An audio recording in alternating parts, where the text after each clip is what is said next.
None of those pesky but tolerable demons, just himself, and this new race of beings that he considers abominations, who are now a greater threat to him than ever. So Inarius attunes the World Stone to make the power of the Nephilim diminish over.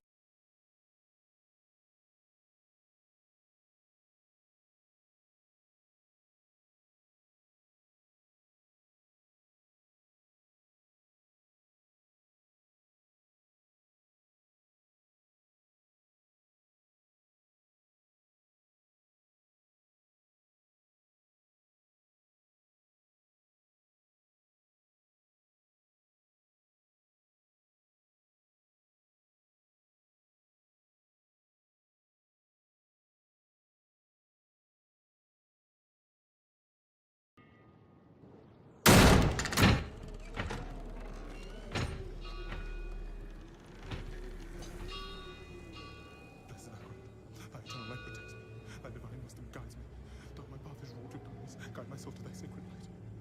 Blessed Akrat, thy eternal light protects me. Thy divine wisdom guides me. Quiet. Thou my path is wrought of darkness. Shut up!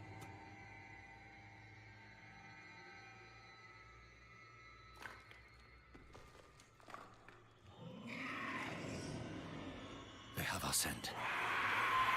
Run!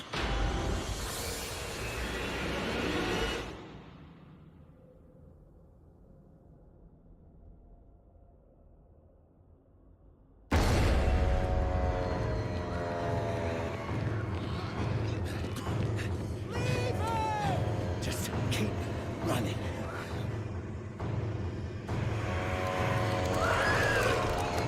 Are you out of your mind?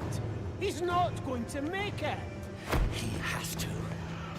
Blessed Akarat, thy eternal light protects me.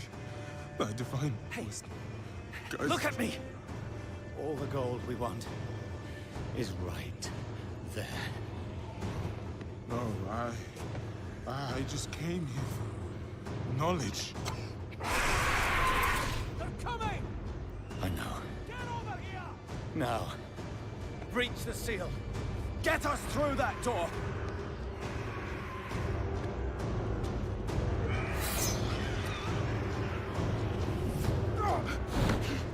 Oh, light, help me.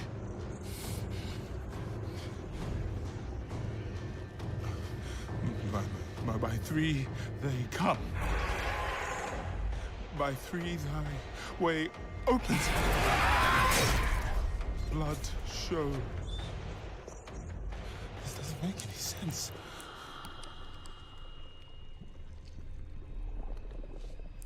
Blood. Blood is the key. Blood is the key! What? I need two of you! No! Go! I'll hold them! Go! So, it says the blood of the willing goes... You gotta be kidding me! Ah!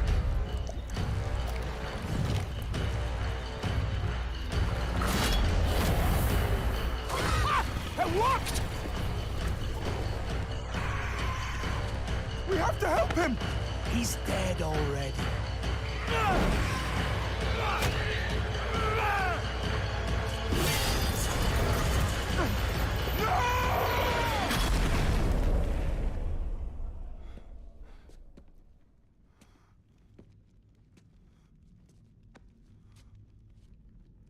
It's a shame he didn't make it. Oh well, cheer up. Gold splits better 3 ways instead of 4. Must be hidden here somewhere. Read this.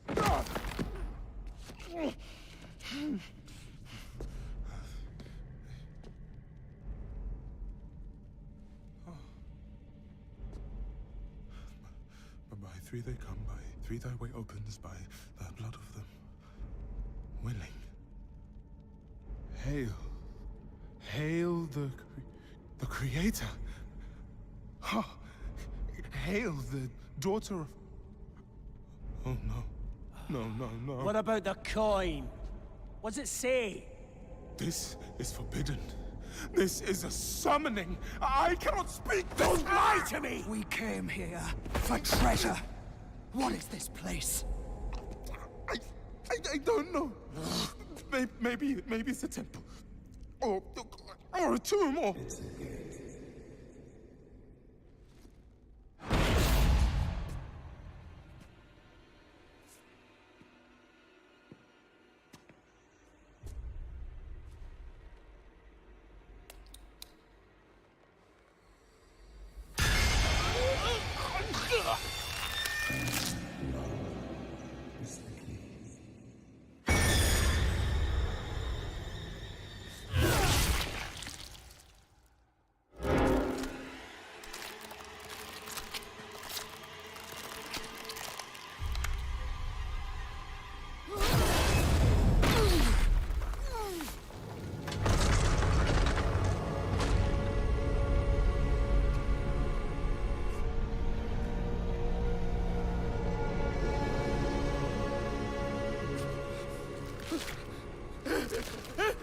Blessed Akrat, thy eternal light protects me.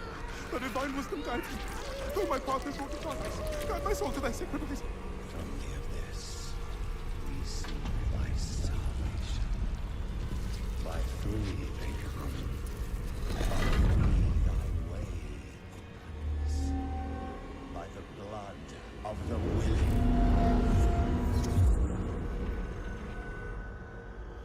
We call thee home.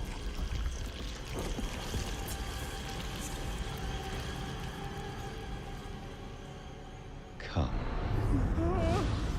Blessed Akrat, thy eternal light protects me. Thy divine wisdom guides me. Though my path is Open wrought your with eyes.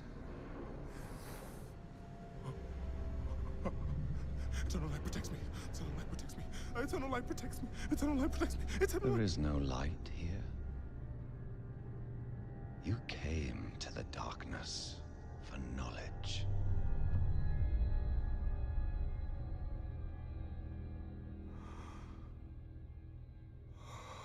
Yes. And all the knowledge you seek is here. Surrender. Speak the words. Call her home.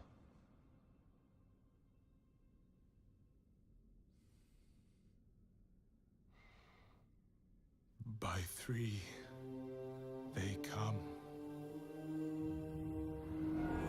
By three, thy way opens. By the blood of the willing, we call thee home.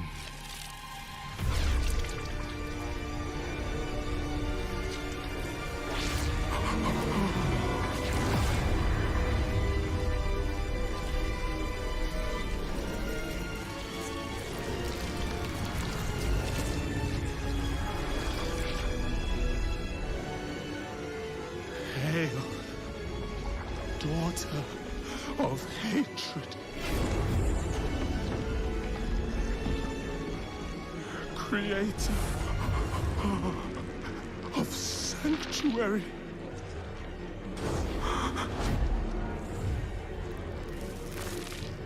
Hail,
BetterHelp gives you access to over 20,000 licensed therapists, meaning that you can get online therapy done securely from the comfort of your own home. My gluten-free wife, Lauren, has been using BetterHelp for the better part of the last year, and she's had an overwhelmingly positive experience with it.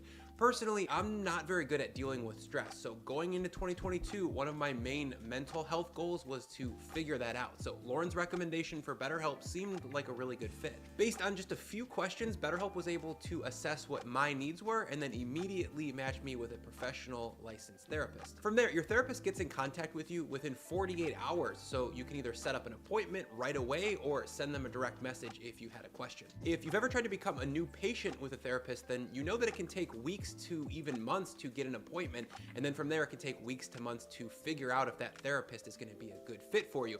With BetterHelp, it's super easy to switch therapists if you're not gelling, and it doesn't cost you anything. Thank you, BetterHelp.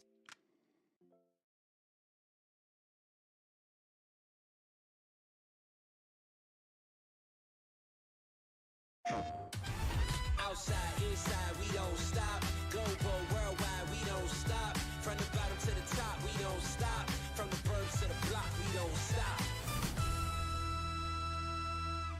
PlayStation.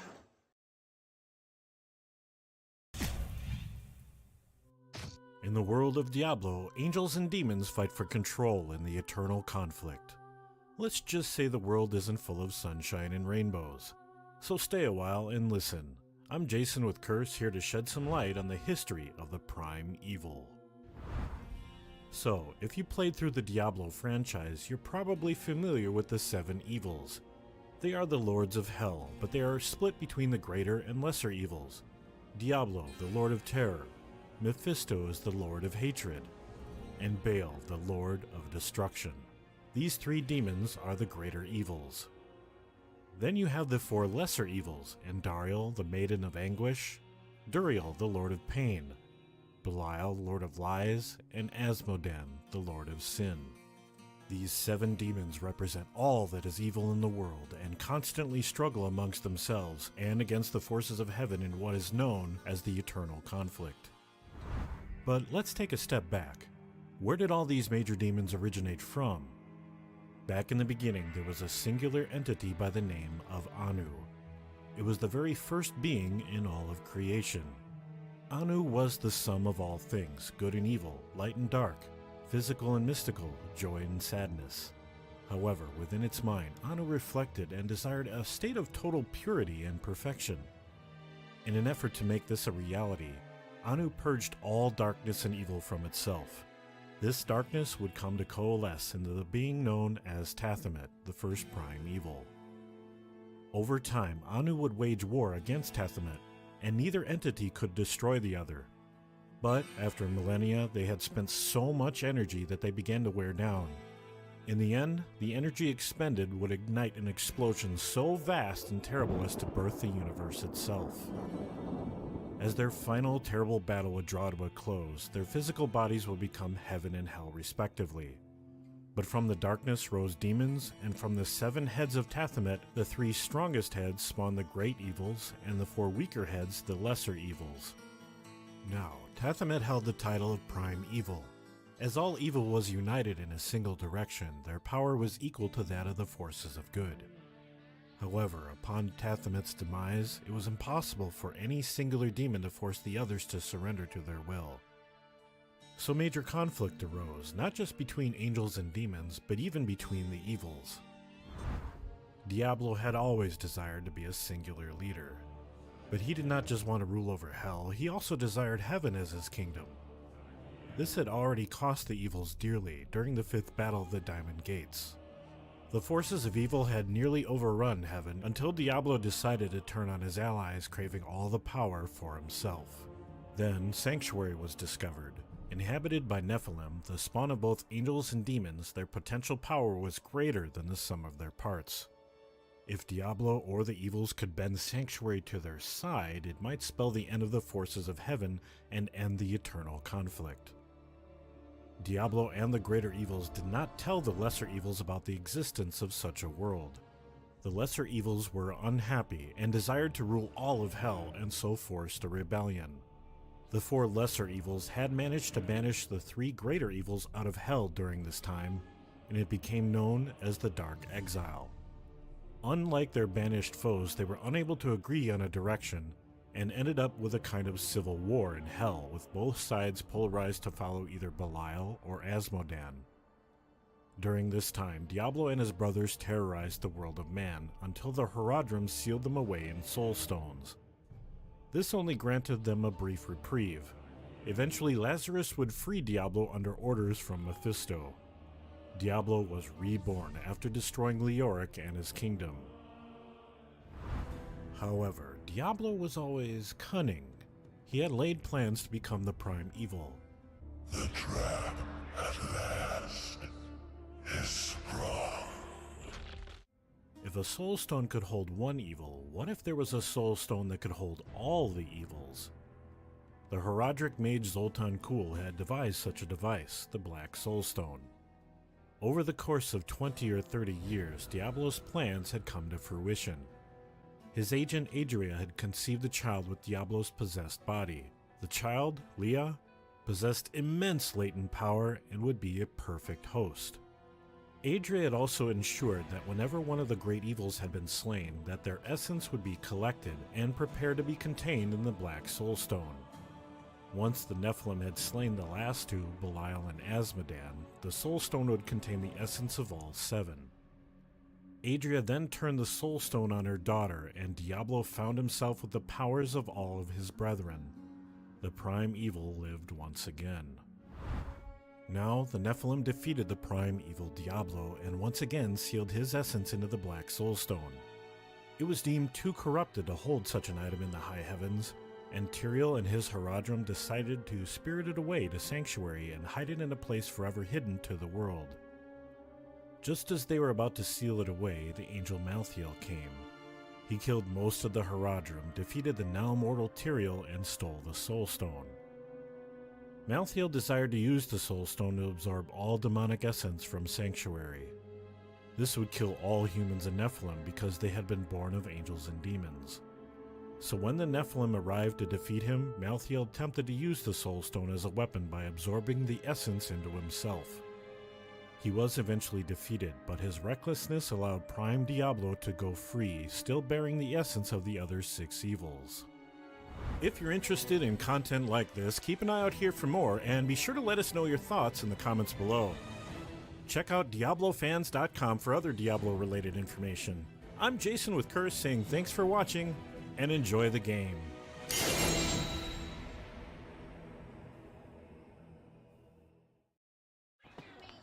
Sir, do you have a phone? Yeah? What about it? Give this man 7712. What? Hi, I'm Crane. Last time I summed up what took place before the first Diablo.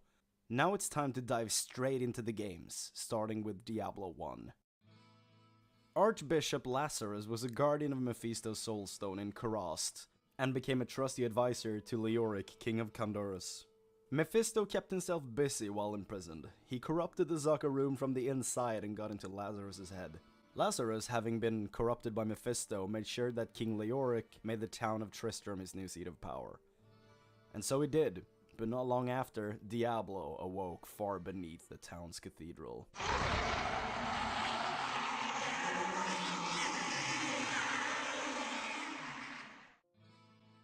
Diablo entered Lazarus' nightmares and guided him into the labyrinth under the cathedral. He came to the chamber of Diablo's soulstone, and with no control over his own body, he smashed the stone. Lazarus had to find his new master, a mortal host for him to possess to walk around in. Diablo was still very weak, from roughly 180 years in a tomb, but decided that King Leoric was the perfect specimen.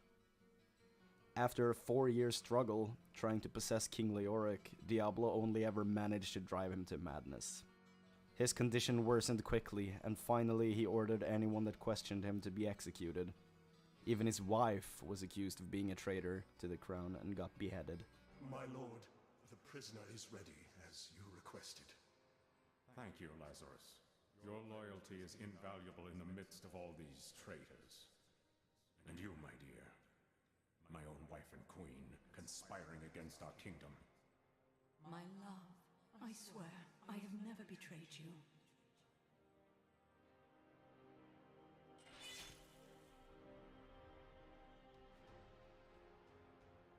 Lies. Until the very end. A grim end to a noble woman. I am proud to have played my part in Leoric's fall. Leoric became so twisted that his own subjects started calling him the Black King. Lazarus, still by the king's side, grew concerned of the suspicion among the people, and convinced the delusional king that the kingdom of Westmarch was plotting to take over Condurus and overthrow him. The king fell for it, and even though Westmarch had Condurus outnumbered, Leoric initiated a war between the two kingdoms. The time of my lord's true awakening is at hand. That fool, Leoric, was only able to resist him because he did not yet possess his full power. With the queen dispatched as a traitor, I may now devote myself fully to preparing the boy for the presence of my master. Lazarus brought Leoric's son, Prince Albrecht, to the Lord of Terror. However, while the body was being possessed, his terror was so great that the boundaries between Sanctuary and Hell were broken, and parts of Hell seeped into the catacombs, spawning demons that would occupy the monastery. When King Leoric realized that his son had gone missing, he went over the deep end. This resulted in even more executions of innocent people, and him slipping deeper into his madness. At the same time, the war against Westmarch went horrible for King Leoric's knights. Eventually, his lieutenant Lochdannen returned from the war and found out that he now also was accused of the kidnapping. He confronted the king, begging him to explain his actions. Leoric simply condemned Lochdannen and his men as traitors. Keep your distance from him. This burden is mine to bear. May death bring peace from your madness, Leoric. Traitors! Even in death, the armies of Condurus will still obey their king, even if you will not.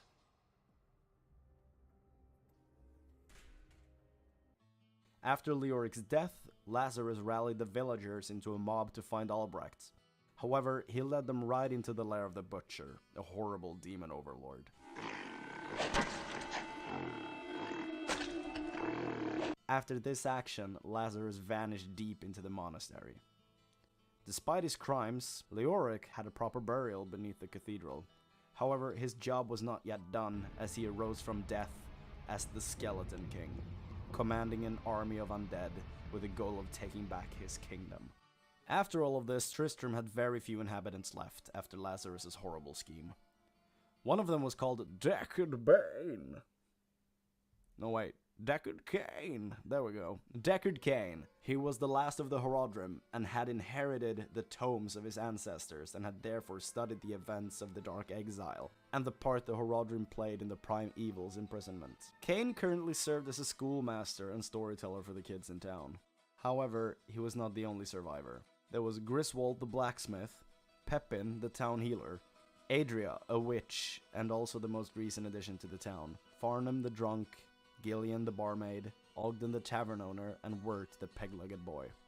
But for now, back to Deckard Cain.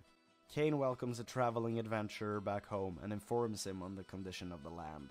He also recommends to him other people who could aid him in the cleansing of the cathedral, one being a rogue named Morena, who was part of the Sisters of the Silas Eye.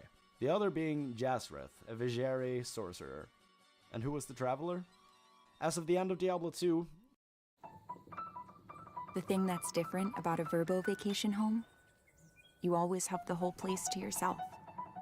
No stranger at the dinner table making things awkward, or in another room taking up space. It's just you and your people. Because why would you ever share your vacation home with someone you wouldn't share your vacation with?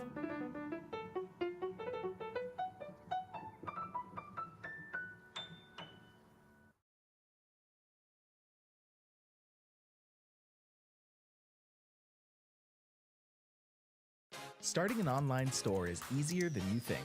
Let me show you how to quickly open one with Shopify.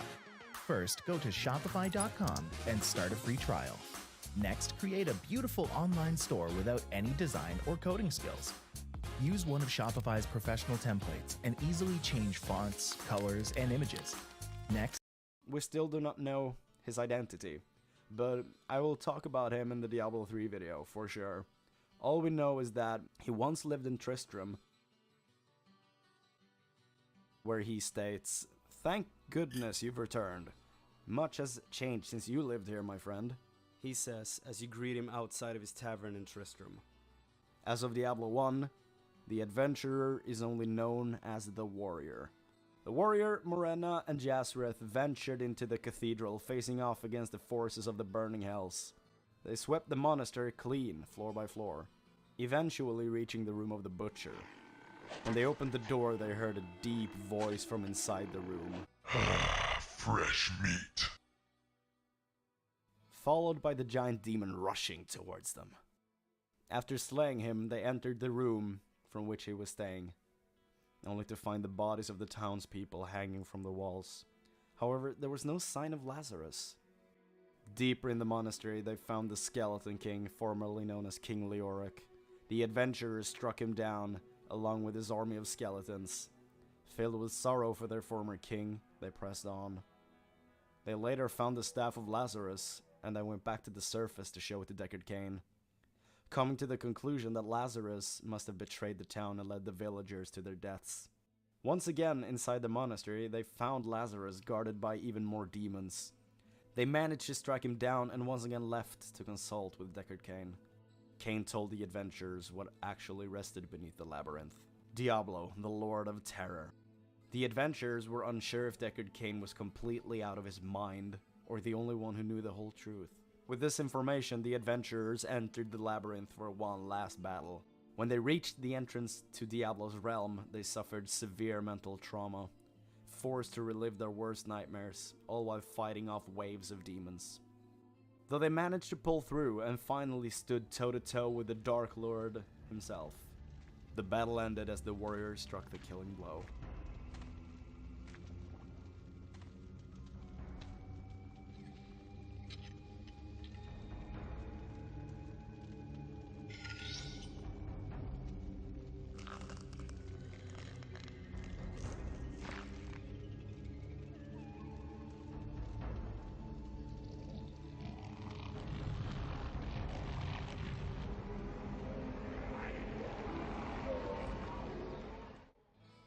This revealed to the adventurers that the king's son had in fact been used as the host for Diablo.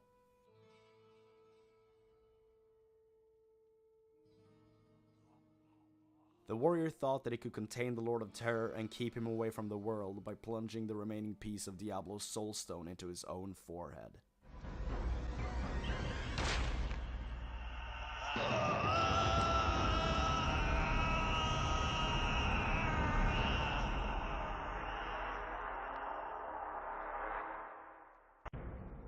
The Soul Stone burns with hellfire as an eerie red glow blurs your vision.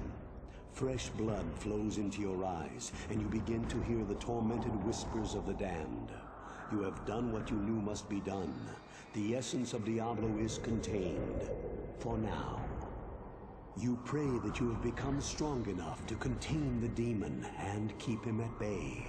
Although you have been fortified by your quest, you can still feel him, clawing his way up from the dark recesses of your soul. Fighting to retain control, your thoughts turn toward the ancient mystic lands of the Far East. Perhaps there, beyond the desolate wastes of Aranok, you will find an answer. Or perhaps, salvation. And so ends the first Diablo. The first real video game that I owned at 6 years old. Maybe I was too young. Whatever. The Butcher was by far the most terrifying thing I'd ever seen, and I had nightmares about it for many years. But I still love the franchise, and without it, I would probably not appreciate video games the same way I do today. But Diablo 1 left us with so many questions. How was there a soul stone in Diablo's forehead after Lazarus smashed it in the first place to release him? Like, what? What happened to Morena the Rogue and Jazreth the Sorcerer after Diablo's defeat? What happened to the warrior? Who is the warrior? Why, oh why, would he plunge the soul stone into his own skull? Has he never seen a horror movie? Ugh. Find out on the next episode of my Diablo lore series, where I will talk about the entirety of Diablo 2, one of my favorite games of all time. Down in the description you will find links to my Twitter and my Twitch. Go check that shit out, and since we're on YouTube right now, a sub or a like would be awesome. Whatever, you know how this works. This is YouTube, this is just the way it is. Thank you all so much for watching, and I'll see you in part 3. It is okay to be so stressed and overwhelmed that you feel like you need to talk to someone about it. And by that, I mean going to therapy. Lately, the transition from college into post-grad and working full-time and adulting has been really stressful. It's a lot of change. And so I've been using BetterHelp to help guide me through this huge transitional time in my life, and I've been loving it. BetterHelp will assess your needs and match you with a professional, licensed therapist in as little as 48 hours from signing up. The therapist I've been talking to specializes in work-life balance, stress, overwhelm, and self-care, so it was the perfect match for me. I also wanted a Christian therapist, so when I was signing up, I was able to select and search for Christian therapists just so we could have that same background. Hey folks, this is Riker with another Diablo lore video. In today's episode, we discuss the Haradrim, a brotherhood of mages sent to capture the 3 primevals loose upon the world of Sanctuary. This is part 10 in a series in which we explore the major players in the world of Diablo, from the Nephilim to Tyrael to Deckard Cain to Diablo himself. And we give a crash course on what exactly is going on story-wise in this game series. Feel free to check out our previous episodes if you haven't, and be sure to have subscription notifications turned on to be alerted the moment a new lore video goes live in another year. Yikes, that's, time really flies?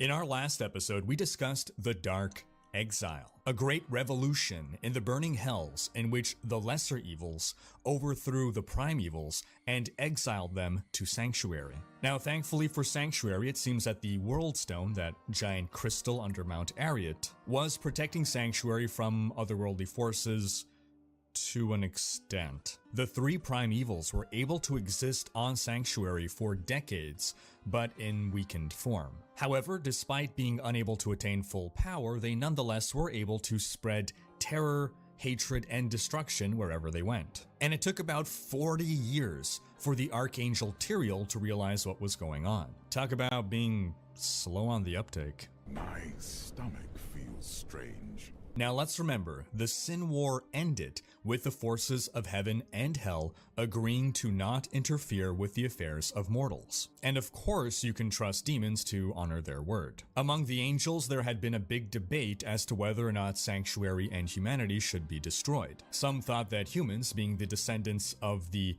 unholy union of angel and demon, could not be trusted due to their diabolical heritage. Or at best, they thought that humanity would be leveraged as a weapon against the high heavens in order to allow the forces of hell to finally win the eternal conflict, at which point they'd have to rename it. So now Tyrael, seeing the 3 primevals stomping around Sanctuary like toddlers in a playground, becomes concerned. The other angels don't know about this because he's apparently the only one who's given enough of a damn about humanity to keep an eye on Sanctuary. Or maybe he was the one appointed to keep an eye on Sanctuary, and he just realized he dozed off for 40 years and all hell has broken loose. Some hell has broken loose. Tyrael realizes it's pretty alarming that the primevals are around making trouble, but if he tells the other angels, will they decide that enough is enough? The only way to stop these pesky primevals from their annoying antics is to destroy all of humanity. So rather than party up with his fellow angels and go on a boss run, Tyrael decides he'll go at this solo. Or rather that he would subcontract this quest so that his brethren would not notice his absence. To that end, Tyrael founds the Brotherhood of the Haradrim to hunt down and capture the primevals. Also known as the Order, also known as the Crusaders of Light, despite not being crusaders, the Haradrim were founded roughly 260 years before the events of Diablo 1. A brotherhood of mages and wizards, the Order's most basic tenet was stand for justice and light.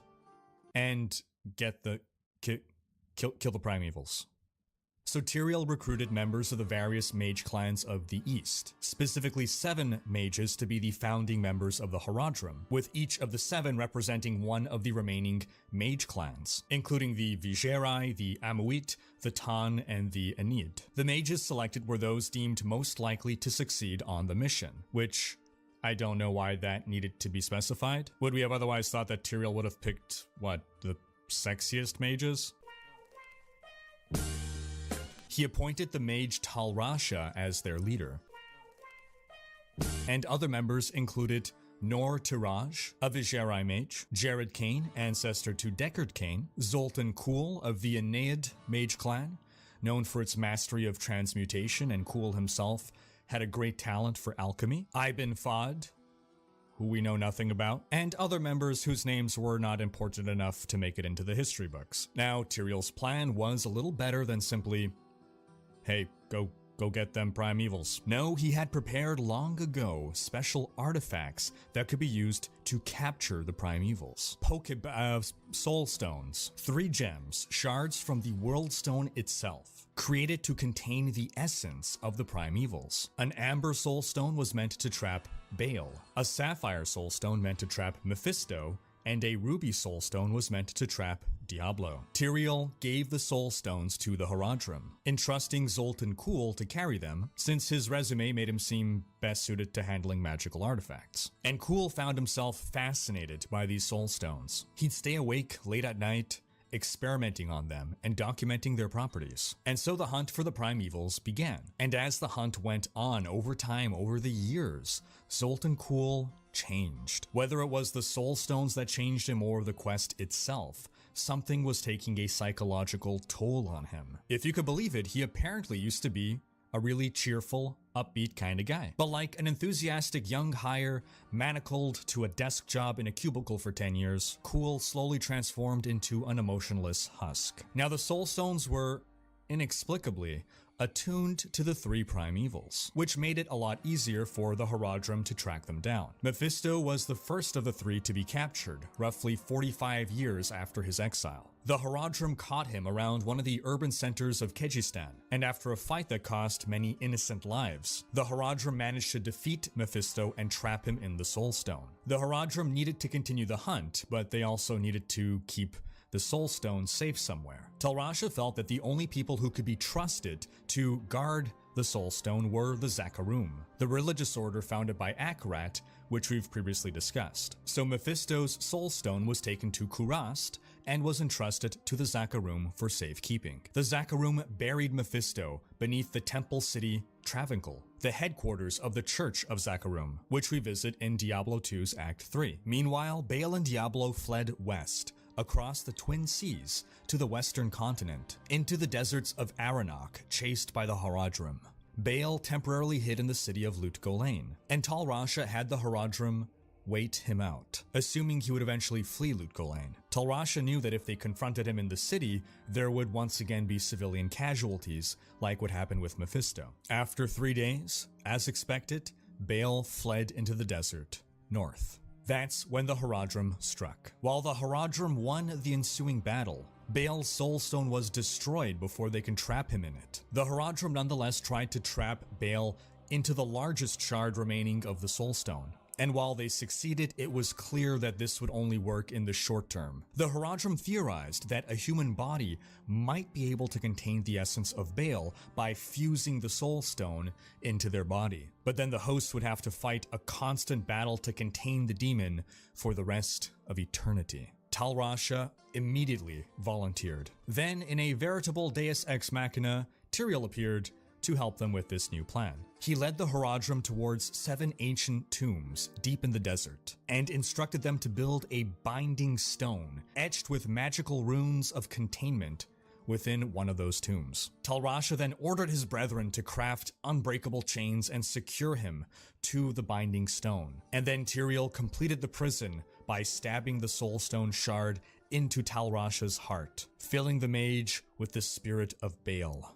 With heavy hearts, the Horadrim sealed the chamber and left their leader behind. Over time, the other 6 tombs would become the final resting places of other Horadric mages, and the area would become known as the Canyon of the Magi. With Tal Rasha gone, Jared Kane became the new leader of the Horadrim, and the mages continued on towards their final target, Diablo. After 9 more years, their hunt took them to Khanduras, where they faced Diablo and his demonic army, vanquished him, and trapped him in the final Soul Stone. They hid that Soul Stone in a labyrinthine cave system and built a monastery atop it, and a series of catacombs within the caves. From this Horadric monastery, the Horadrim would continue to safeguard Diablo's Soulstone. They'd bury their fellow brothers within the monastery, store weapons there that they'd used in the hunt against the 3, and over generations, small villages would crop up near and around the monastery, until it would one day become known as Tristram Cathedral, but more on that in a future episode. Now the Horadrim had served their purpose.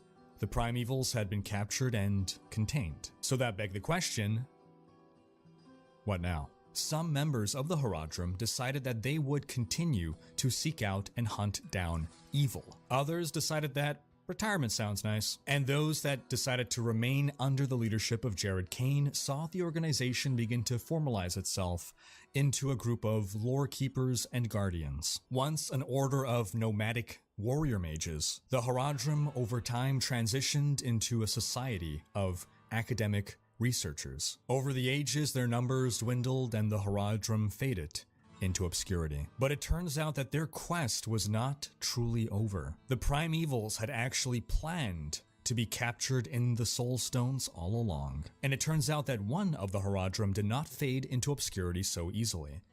Zoltan Kulle. What diabolical plan had the primevals hatched? What traitorous angel made this entire plan possible? What dark path awaited Zoltan Kulle? All these questions and more will be answered as we continue to explore this Diablo lore series. Stay tuned. Thanks for watching. Special thanks to my Twitch, Patreon, and YouTube supporters for making these videos possible. If you like what you see on this channel and want to support the creation of more content, you can consider pledging on YouTube or Patreon and unlocking behind-the-scenes content, monthly virtual hangouts, and more. If you enjoyed this video, please share it, check out these other videos, and subscribe to join Rikers Raiders for more Diablo content.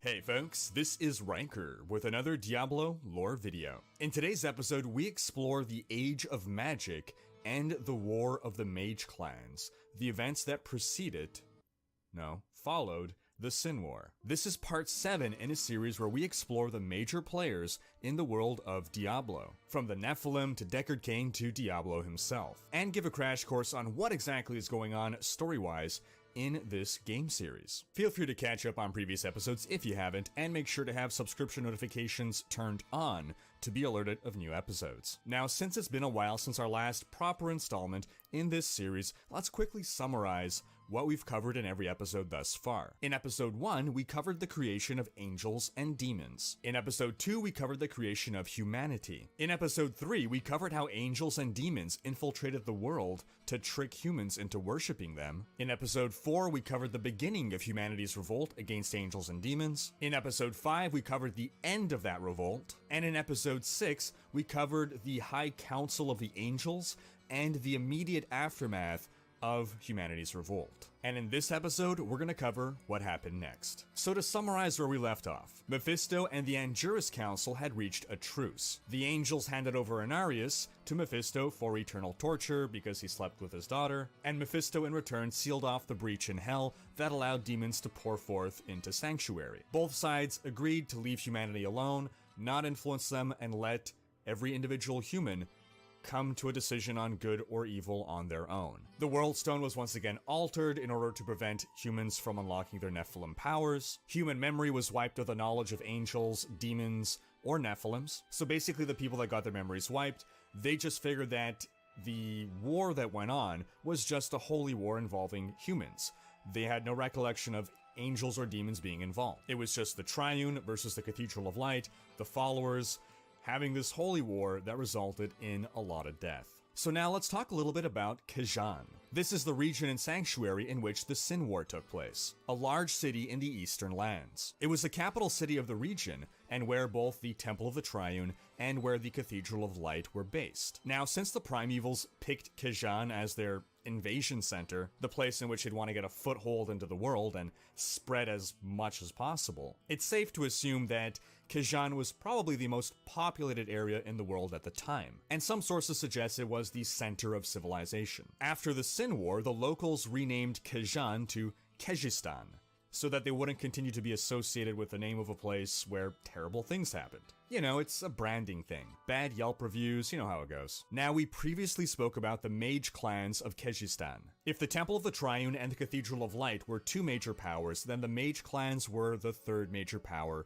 of the world. And with the two religions now having destroyed each other while causing untold suffering, the Kehjistani people were pretty donezo with the whole religion thing, so they turned more and more to the mage clans. Thus began the Age of Magic, an age of enlightenment in which the mage clans ruled over Kehjistan and suppressed religion.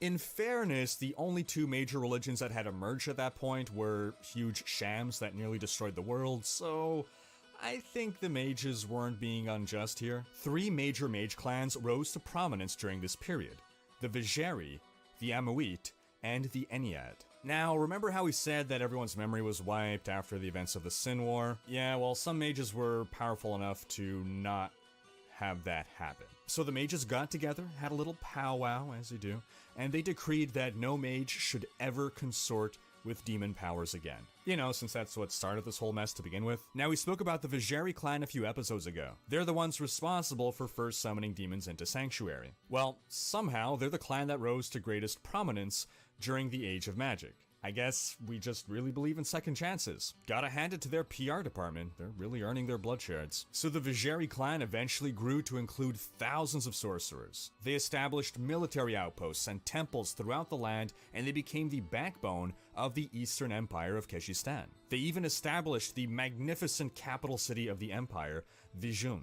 Basically, everything was going great for the Vejeri, and Kehjistan reached the pinnacle of its glory during this time. And this is like well over 1,000 years before the events of Diablo 3. So like one too many prom queens, Kehjistan peaked early. Now eventually, in a turn of events that no one saw coming, the Vejeri, aka the Spirit Clan, whose greatest claim to fame is the ability to summon spirits, aka demons, got back to summoning demons.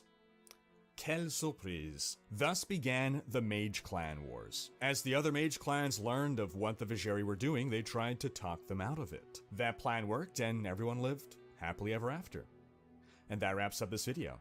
Thanks for watching. Special thanks to obviously that plan didn't work. So the other clans took the offensive with a series of political assassinations meant to weaken the Vejeri. In retaliation, the Vejeri sent their own assassins. And this tit-for-tat retaliation culminated in the Tit to End All Tits, a massive assault conducted by the Ennead and the Amuit clans on the bosom of Vejeri power, the main Vejeri Academy at Vizhun. By the end of the assault, the academy had been leveled, and every single Vejeri at the academy at the time was killed. And this is what escalated the conflict into an all-out war throughout Kehjistan that would go on for 7 years. The ruling body of the Vejeri fled Vizhun and went into hiding, where it began to consolidate its forces and plan a retaliation. Vejeri mages began summoning giant demons to protect their estates. The Ennead and the Amuit forces won many battles against the Vejeri, knocking out isolated Vejeri outposts. But eventually they decided to direct the entirety of their forces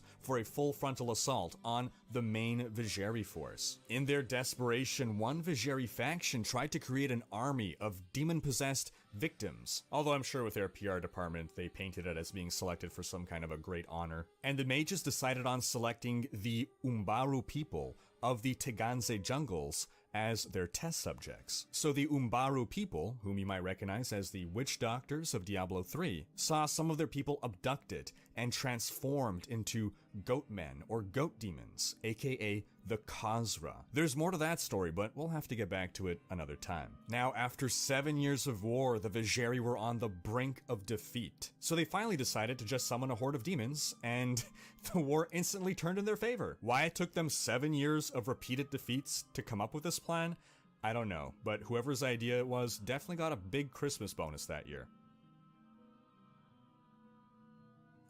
Oh, I know! Demons! Let's summon demons! Why do we not think of this before?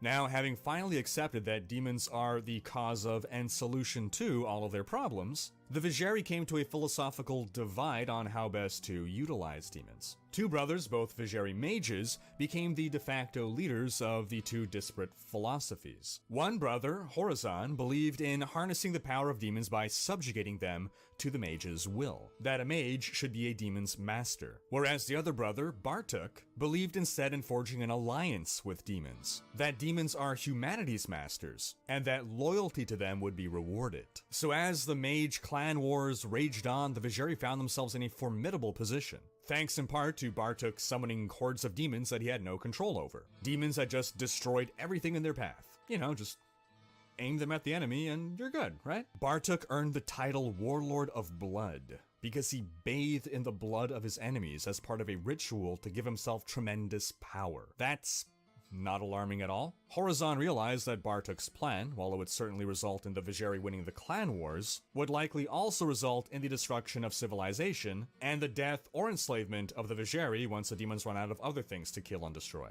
So just as the war was coming to an end and victory seemed assured for the Vejeri, the philosophical divide led to a civil war within their ranks. The Vejeri Council decided to remove Bartok from command, which led to Bartok turning his demon army onto his own people in retaliation. He unleashed demons onto the city of Vejun, and as the battle raged, Horazon and Bartok themselves came to blows in some form of undoubtedly epic duel. Horazon came out the victor, killing his brother, but not before the entire city fell into ruins, with hundreds of thousands of deaths. Thus ended the Mage Clan Wars, with the Vejeri and its rival clans in shambles. The power of the mage clans would be forever broken, and just like how the Sin War pushed humanity away from religion and towards magic, the Mage Clan Wars now pushed humanity away from magic and back towards religion, because apparently those are the only two things. Which leads us to the rise of Akarat and the Age of Faith. Now, who was Akarat, and what religion would he bring to Sanctuary? What will become of Horazon and the mages? And what's been going on in the Burning Hells? All these questions and more will be answered as we continue to explore this Diablo lore series. Stay tuned. Until then, be sure to get caught up on past episodes, including our 2 bonus episodes, one about Kanai's Cube and one about goblins. Thanks for watching. Special thanks to my Twitch and Patreon supporters for making these videos possible. If you like what you see on this channel and want to support the creation of more content, consider becoming a Royal Raider on Patreon, where your support is immensely appreciated, and you can unlock backer rewards like behind-the-scenes content, monthly virtual meetups, and more. If you enjoyed this video, please share it, check out these other videos, and subscribe to join Rikers Raiders for more Diablo content.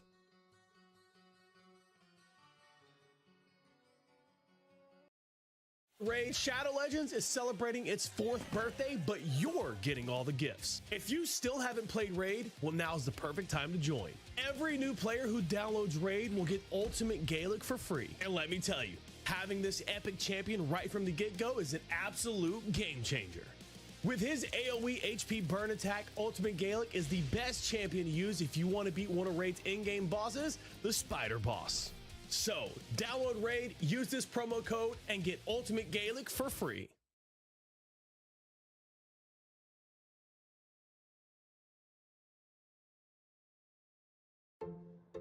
So, I just switched to Verizon Business Unlimited. It is just right for my little business. We switched too. Unlimited premium data, unlimited hotspot data. My point of sale is on point. You know it's from the most reliable 5G network in America. You know you can get up to 10 times the speed at no extra cost. When it comes to your business, not all bars are created equal. So switch to Verizon, the most reliable 5G network in America, and get the unlimited plan that your business deserves on the network America relies on.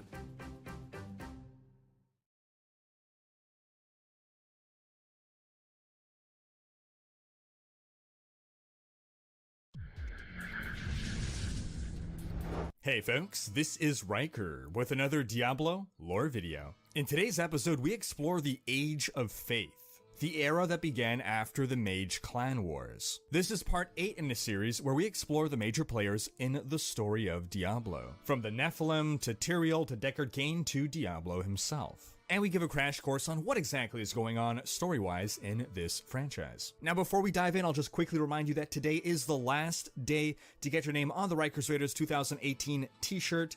Details in the video description on how to do that. Now, be sure to check out our previous episodes in this lore series if you haven't, and make sure to have subscription notifications turned on to be alerted of new episodes. In our last episode, we spoke about the age of magic that arose to replace religion, which the people of Sanctuary had enough of after the Sin Wars. We discussed the Mage Clan Wars that put an end to the age of magic and broke people's faith in magic. And today we'll talk about how people once again turned to religion, because I'm sure religion can't be as bad as everyone remembers. Let's give it another shot. So with people now having turned against the mage clans, lots of arcane literature, tomes and scrolls filled with lore were destroyed, presumably through burning. They didn't have paper shredders back then. The people rioted, looting and destroying mage fortresses in an act of anarchy rivaled only by hockey fans after the Stanley Cup. The only mage stronghold to survive was the Ishari Sanctum, the former headquarters of the mage clans. You'd think that would be the one place they'd want to destroy. To this day, the Ishari Sanctum in Caldeum, that's the Act 2 hub in Diablo 3, remains the greatest symbol of mage power. So again, kinda weird that they didn't tear that down. Now, some mage clans survived this mage-pocalypse, albeit in a greatly diminished form, and that's largely thanks to them going into hiding. Contrary to popular belief, you can both run and hide. Now, the Vigeri, the mage clan responsible for just about every bad thing that a mage has ever caused, were among those that managed to survive. But they pinky swore to never again summon demons into Sanctuary and instead focus on elemental magic. Laws were passed to prohibit the use of magic, particularly dark magic, since, prohibition has always been a very successful means of completely eliminating a certain activity. But I suppose this prohibition was slightly more successful than the average prohibition, because it was enforced by the Vizjaktar, aka the Order of the Mage Slayers, aka Assassins. Yes, the very same assassin that you play as in Diablo 2 is a member of the Vizjaktar. And Natalia, the NPC that you meet in Diablo 2 when you first meet her, is a member of the Vizjaktar. But that won't be for a long time. Currently, we're about 1,300 years before present-day Diablo 3. Now, the Vizjaktar, who henceforth I'll refer to simply as Assassins, since I'm not entirely sure I'm even pronouncing that correctly, were a secretive order founded by none other than, wait for it, the Vigeri. Their purpose? To hunt down and destroy rogue mages. Yeah, I'm sure it's totally cool that the most powerful mage clan ever is the only one to really retain any semblance of power, and it ensures that no competitors arise through a secret order of Uber Assassins. Uber Assassins. Would those be Uber drivers who are also assassins, or assassins that only kill Uber drivers? Now, the Assassins follow a strict code, which is based upon passages from Lam Essen's tome, aka the Black Book of Lam Essen. This is actually a quest item that you have to retrieve in Diablo 2's third act. Now, we'll talk a little bit more about Lam Essen and his tome in a bit, because next, we need to discuss Akarat. Yep, the very same Akarat that the Crusader won't shut up about. Now, a fact that may surprise some of you is that Akarat came from Jansai, meaning he may have looked something like this. Jansai is an island in northern Sanctuary, this island right here. Due to its remote nature, the island's culture developed largely free of outside influence. Jan society is largely controlled by competing great families that each control a portion of the kingdom's economy. Kind of like rival gangs sectioning off their turf. And the Jan people worship a pantheon of 59 deities. That's a lot of gods to keep track of. Fortunately, the only one they really care about is Zay, the trickster god, and they have many holidays in his honor that involve making a fool of yourself. I feel like there's a joke in here somewhere. But yes, that Zay is the very same Zay from Zay's Stone of Vengeance, the legendary gem in Diablo 3, which is fitting since it's named after the legendary thief Zay before he ascended to godhood. And it's strongly implied that in Diablo 3, Covetous Shen is actually Zay just being tricksy, that little scoundrel. But The thing that's different about a Verbo vacation home, you always have the whole place to yourself. No stranger at the dinner table making things awkward, or in another room taking up space. It's just you and your people. Because why would you ever share your vacation home with someone you wouldn't share your vacation with?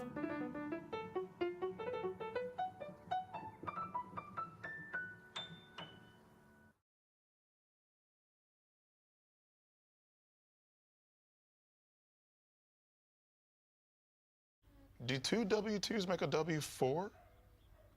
Are you kidding? Hi, I'm April. I'm here to help. I know tax season can be a little messy. That's where filing with TaxAct can make all the difference. And with TaxAct, you get your maximum refund. Oh, looks like you're really cleaned up. Switch to TaxAct and start for free. TaxAct.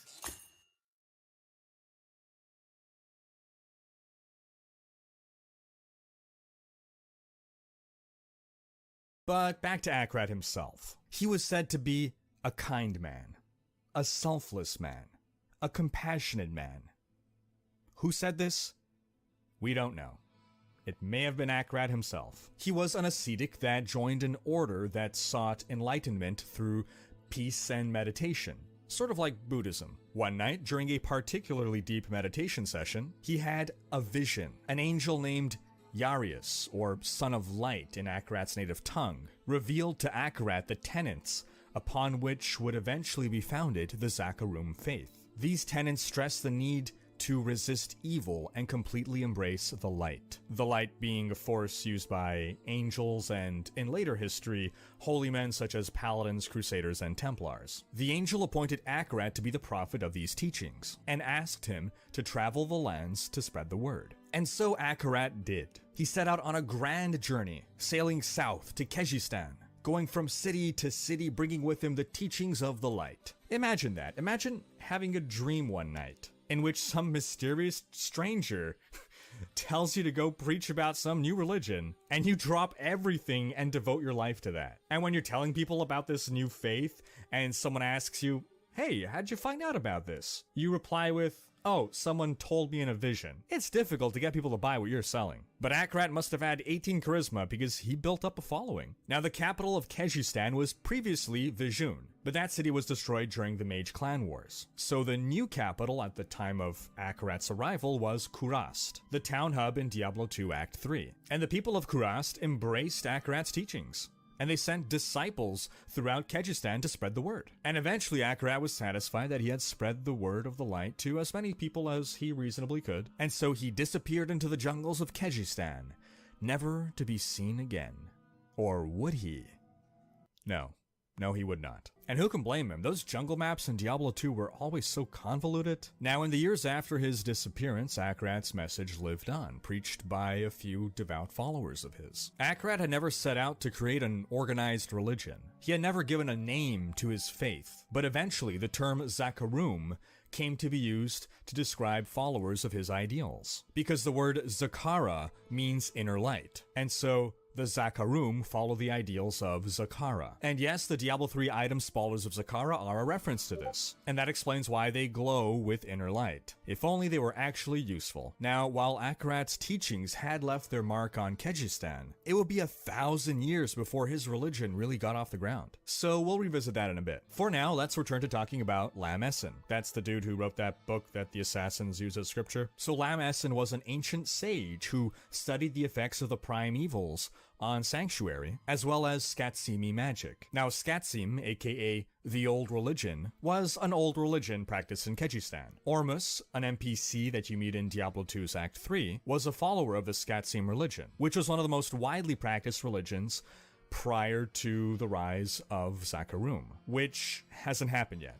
Again, give it 1,000 years. So Lam Esen compiled his research into a massive tome, his life's work, like a PhD thesis. The assassins used this tome as a basis for their honor code, or whatever. But when Zakarum would overtake Skatsim as the prevailing religion, Lam Esen's tome became known as the Black Book, due to its dark contents. It was seen as heretical, blasphemous, and the Zakarum hid it in a ruined temple to be lost forever. That is, until you retrieve it in the Kurast Bazaar in Diablo 2. Now, there's one last topic that I want to discuss today. A loose end that we left from last video. The Mage Clan Wars ended with the climactic battle between Mage brothers Horazon and Bartok. Horazon had killed his brother, a battle that had begun with a lifelong philosophical divide between the two. They were both Vijeri mages, and they both actively summoned demons into Sanctuary. However, Bartok believed it was best to ally yourself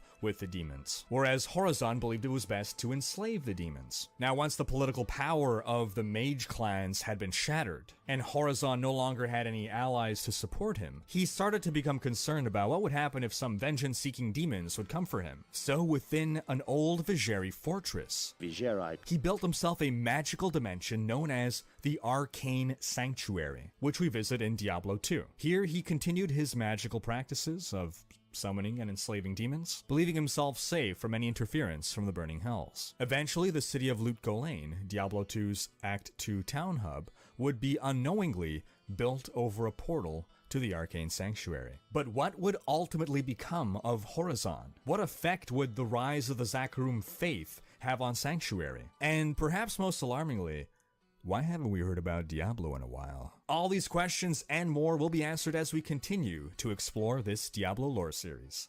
Stay tuned. And until then, be sure to get caught up on past episodes. Thanks for watching. Special thanks to my Twitch and Patreon supporters for making these videos possible. If you like what you see on this channel and want to support the creation of more content, you can consider becoming a Royal Raider by pledging on Patreon, where your support is immensely appreciated.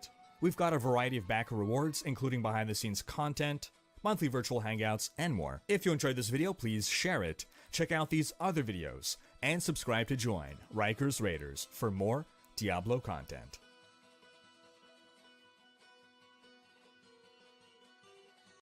Fight!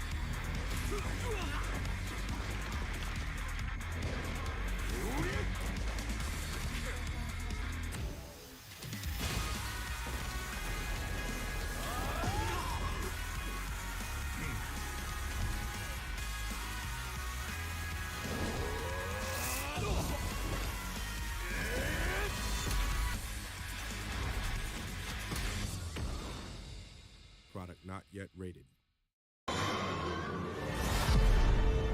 Lilith.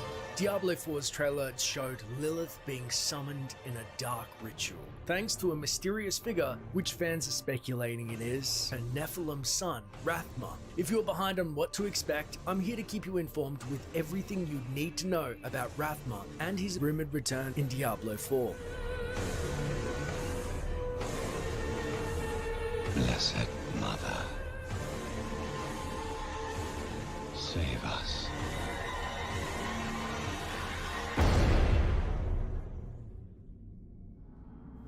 Since the first spark of creation, angels have waged the eternal conflict to defeat the forces of darkness and corruption. During the eternal conflict, a never-ending war of angels and demons, an angel and demon grew tired of the fighting and stole the World Stone to create a safe haven, which is now called Sanctuary. The angel Inarius and demon Lilith conceived their own children, first of the Nephilim, as other angels and demons did alike.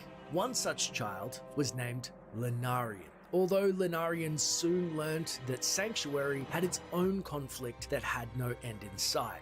Living among the first generation of humanity, Lenarian discovered a fundamental truth: the forces of light and darkness would clash eternally, and that both were still a threat to the new world. More so, angels and demons alike feared the unmitigated power of the Nephilim and tried to use them to their own ends. As such, many of the firstborn Nephilim were destroyed by his own father Inarius, who did not tolerate defiance to his rule.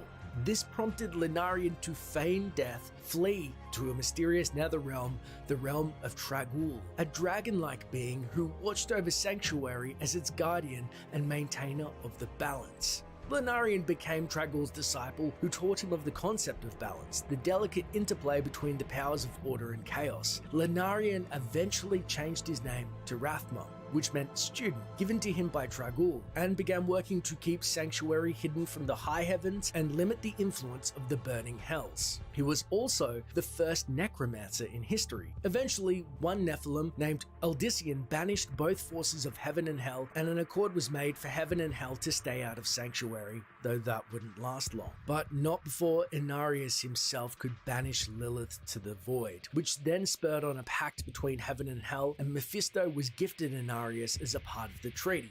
So both were out of the picture. Although seemingly safe from his homicidal parents, not much is known about Rathma after the Sin War. His legacy, however, was the creation of the priests of Rathma. This is the great cycle of being, and we, the priests of Rathma, use our dark art to protect it. A mage clan that follows the teachings of Rathma and Trag'Oul and are necromancers. They serve neither the light nor the dark, yet master both in aims to achieve balance between heaven and hell and protect Sanctuary. Fast forward to the events of Diablo 4, and where has Rathma been this whole time? What could possess him to help his murderous mother come back from the very void he himself once tried to banish her to? Has he forgone his oath to maintain balance, or is there a greater threat looming in which he needs the aid of Lilith to defeat, such as his father? If there are no angels in Sanctuary by the events of Diablo 4, and the prime and lesser evils are yet to return, why would he help set up his mother as the dominant power and cast a darkness over Sanctuary once more? Surely, as a Nephilim, could establish himself as the dominant power relatively unopposed. And will Trag'Oul intervene to maintain the balance? Is the stranger Rathma or somebody else completely? One thing's for sure, only time will tell. Blessed Mother, save us.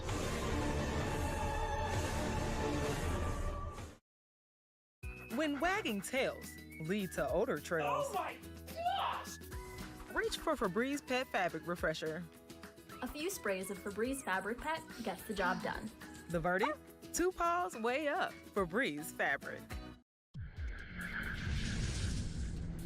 Hey folks, this is Riker with another Diablo lore video. This is part 3 in a series in which we explore the major players in the story of Diablo. From the Nephilim to Tyrael to Deckard Cain to Diablo himself. And we give a crash course on what exactly is going on story-wise in this game series. Feel free to check out episode 2 if you haven't, and make sure you have subscription notifications turned on to be alerted of new episodes. In our first 2 episodes, we discussed the creation of angels and demons, their eternal conflict, and how renegades from both factions came together to create the secret world of Sanctuary and the human race. Now, there's a major event that took place in the history of the Diablo universe, an event called the Sin War. And this event was so important that Blizzard actually published a trilogy of novels based around it, authored by Richard A. Nack. Now, the Sin War basically was a secret fight for Sanctuary and the humans that inhabited it. But before we talk about the Sin War, we need to give a little bit more backstory on some of the major players involved, particularly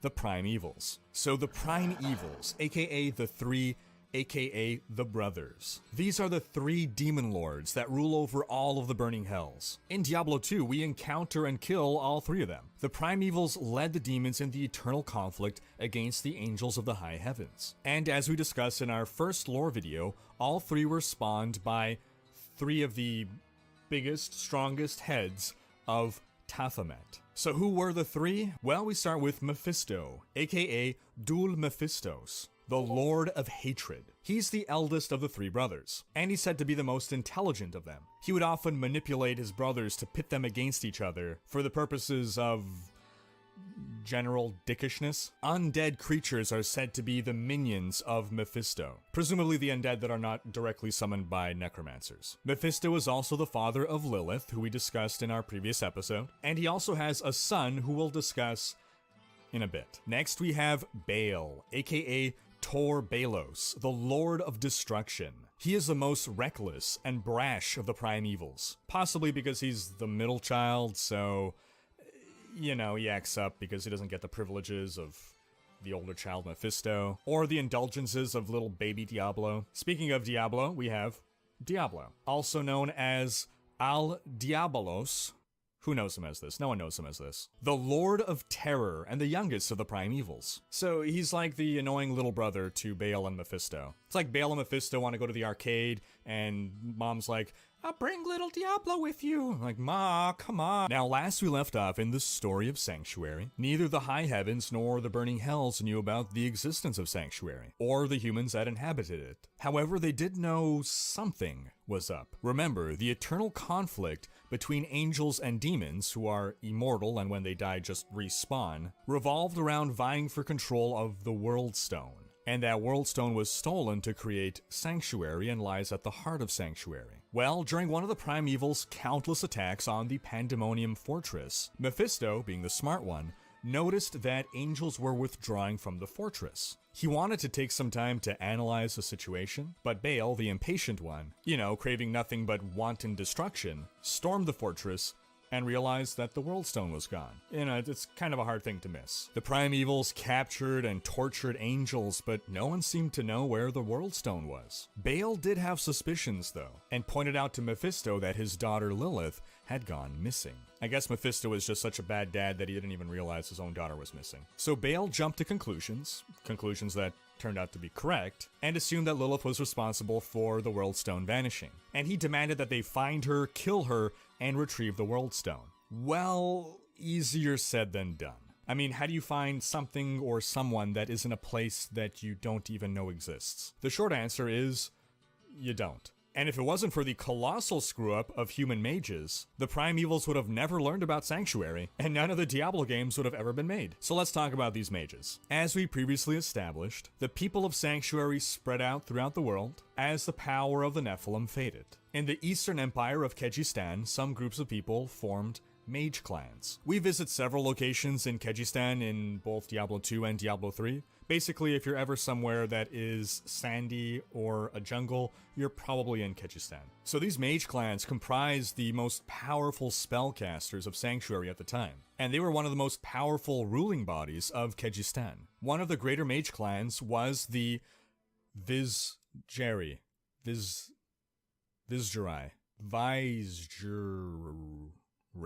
Were originally humans until the Vizjari corrupted them. So the Vizjari, aka the Brotherhood of the Vizjari, aka the Spirit Clan.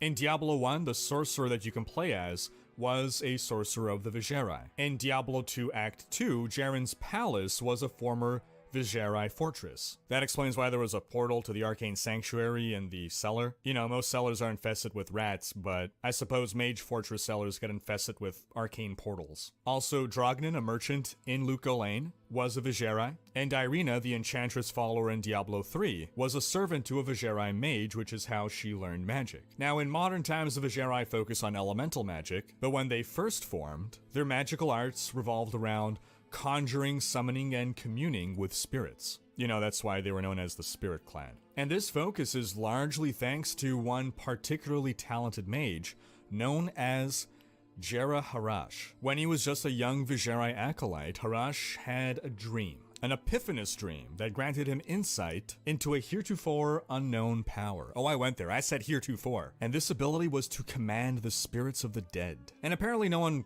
questioned this epiphany. Oh, hey, I figured out how to summon spirits into the world. Came to me in a dream. Nah, it's all good. I'm sure nothing bad will come of this. So he refined this summoning process, which allows a mage to drain the energy of the dead and summon a spirit into the world. A power that let the Vizjari become the most powerful mages ever. Now, while he was attempting to completely master control of the spirit world, Harash one day found himself possessed by one of these spirits, and the spirit took him on a killing spree. Now, in case you haven't connected the dots, these spirits were actually demons from the burning hells. But the people of Sanctuary at the time had no concept of what a demon was, so yep, spirit, sure. That would soon change. So it was through the acts of Harash and the Vizjari that the Burning Hells came to find out about Sanctuary. Good job.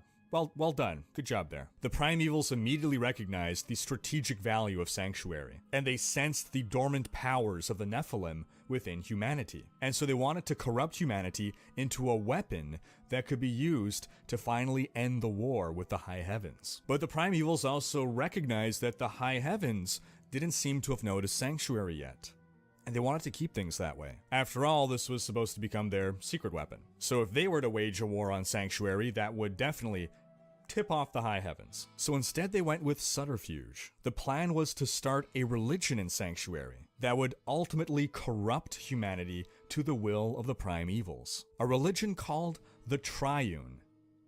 Get it?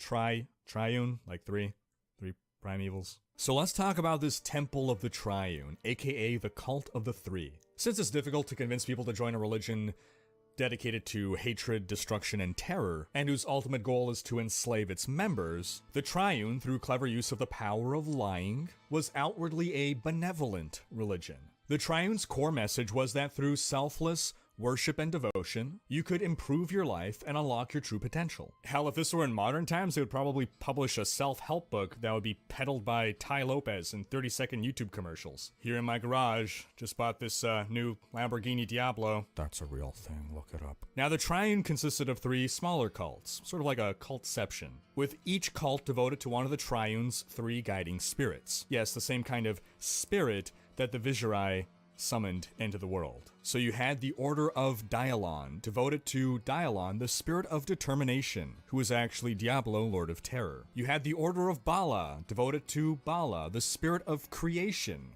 who was actually Baal, Lord of Destruction. And you had the Order of Mephis, devoted to Mephis, the spirit of love, who was actually Mephisto, the Lord of Hatred. So while people were recruited into the Triune under the premise of benevolent ideals, their hearts would gradually darken as they were initiated into the true teachings of the Triune. And the leader of the Triune, whose title was the Primus, was actually the son of Mephisto in disguise, Lucian. Remember earlier we said we would talk about him? Yeah, that's about it.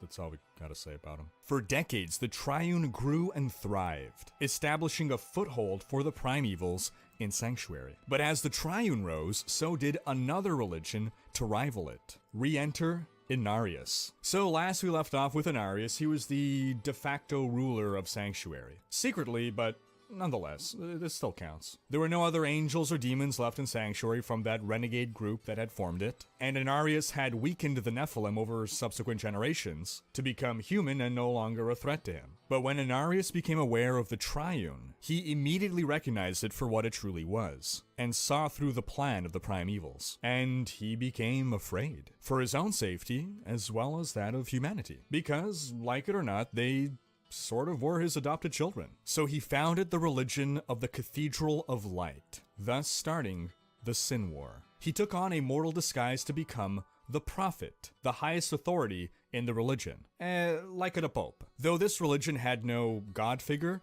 the Prophet sort of was one. His wisdom, his calm personality, his beauty, and his eternally youthful appearance, despite living for centuries, made it clear to people that he was something more than just a human. But again, people had no concept of angels or demons, so oh hey look, here's this special guy. And he was absolutely admired and adored by his followers. He was like a celebrity. And just like how modern celebrities endorse books and life advice, and get people to believe their ill-informed opinions, just because they're famous despite otherwise lacking the qualifications to be influencing the major life choices of people, Inarius, the Prophet, basically made his religion about him telling people how to live their lives. And for centuries, these two religions coexisted in relatively peaceful competition. It was sort of like a Cold War, if you will, this Sin War. There was never really any direct conflict or confrontation, because both sides were afraid of the High Heavens becoming aware of Sanctuary. But all that was about to change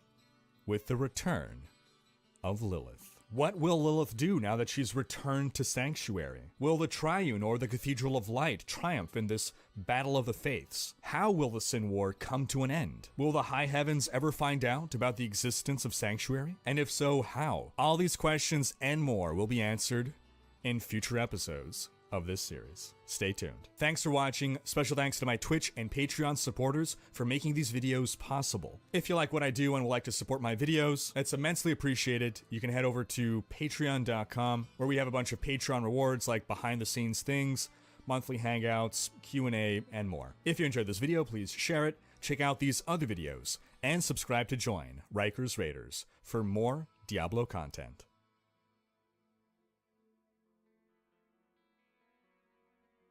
With new Cascade Platinum Plus, you can load this and get this. Dare to dish differently. Hey folks, this is Riker with another Diablo lore video. This is part 4 of a series in which we explore the major players in the world of Diablo. From the Nephilim, to Tyrael, to Deckard Cain, to Diablo himself. And we give a crash course on what exactly is going on, story-wise, across this series. Feel free to check out our previous episodes if you haven't, and be sure to have subscription notifications turned on to be alerted of new episodes. In our first 3 episodes, we spoke about the creation of angels and demons, their eternal conflict, how renegades from both factions came together to create sanctuary and humanity, and how there's now a secret war being waged for control of humanity. In this episode, we're going to continue where we left off, with the Sin War. But to do so, we need to introduce some additional characters. Starting with Diomedes, who was a farmer who lived in a hamlet. He had a wife and several children, and at some point a plague ravaged the countryside, killing Diomedes, his wife, and many of his children, leaving only 2 of his boys alive, Uldyssian and his younger brother, Mendln, who had to take over the family farm. Apparently they weren't worried about the farm being infected or anything. So Uldyssian, aka Uldyssian ul Diomed, which presumably means Uldyssian of Diomedes, although his father is also Diomedes ul Diomed.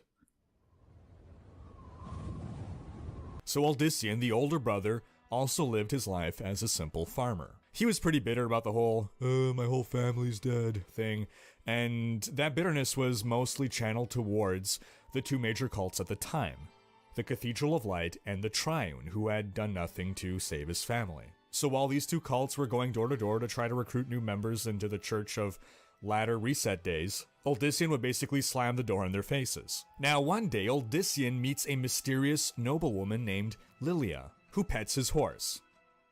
That may or may not be a euphemism. Lilia is stunningly beautiful, and Uldyssian finds himself instantly captivated by her. One day not long after, Uldyssian runs into Lilia again in a forest, and she tells him that she thinks she saw something up ahead. Uldyssian goes to investigate with Lilia in tow, and the 2 stumble upon a body, a murdered missionary of the Triune. Lilia faints, allowing Uldyssian to heroically catch her, just like in those terrible TV dramas. He carried her to a nearby tavern where the 2 bonded.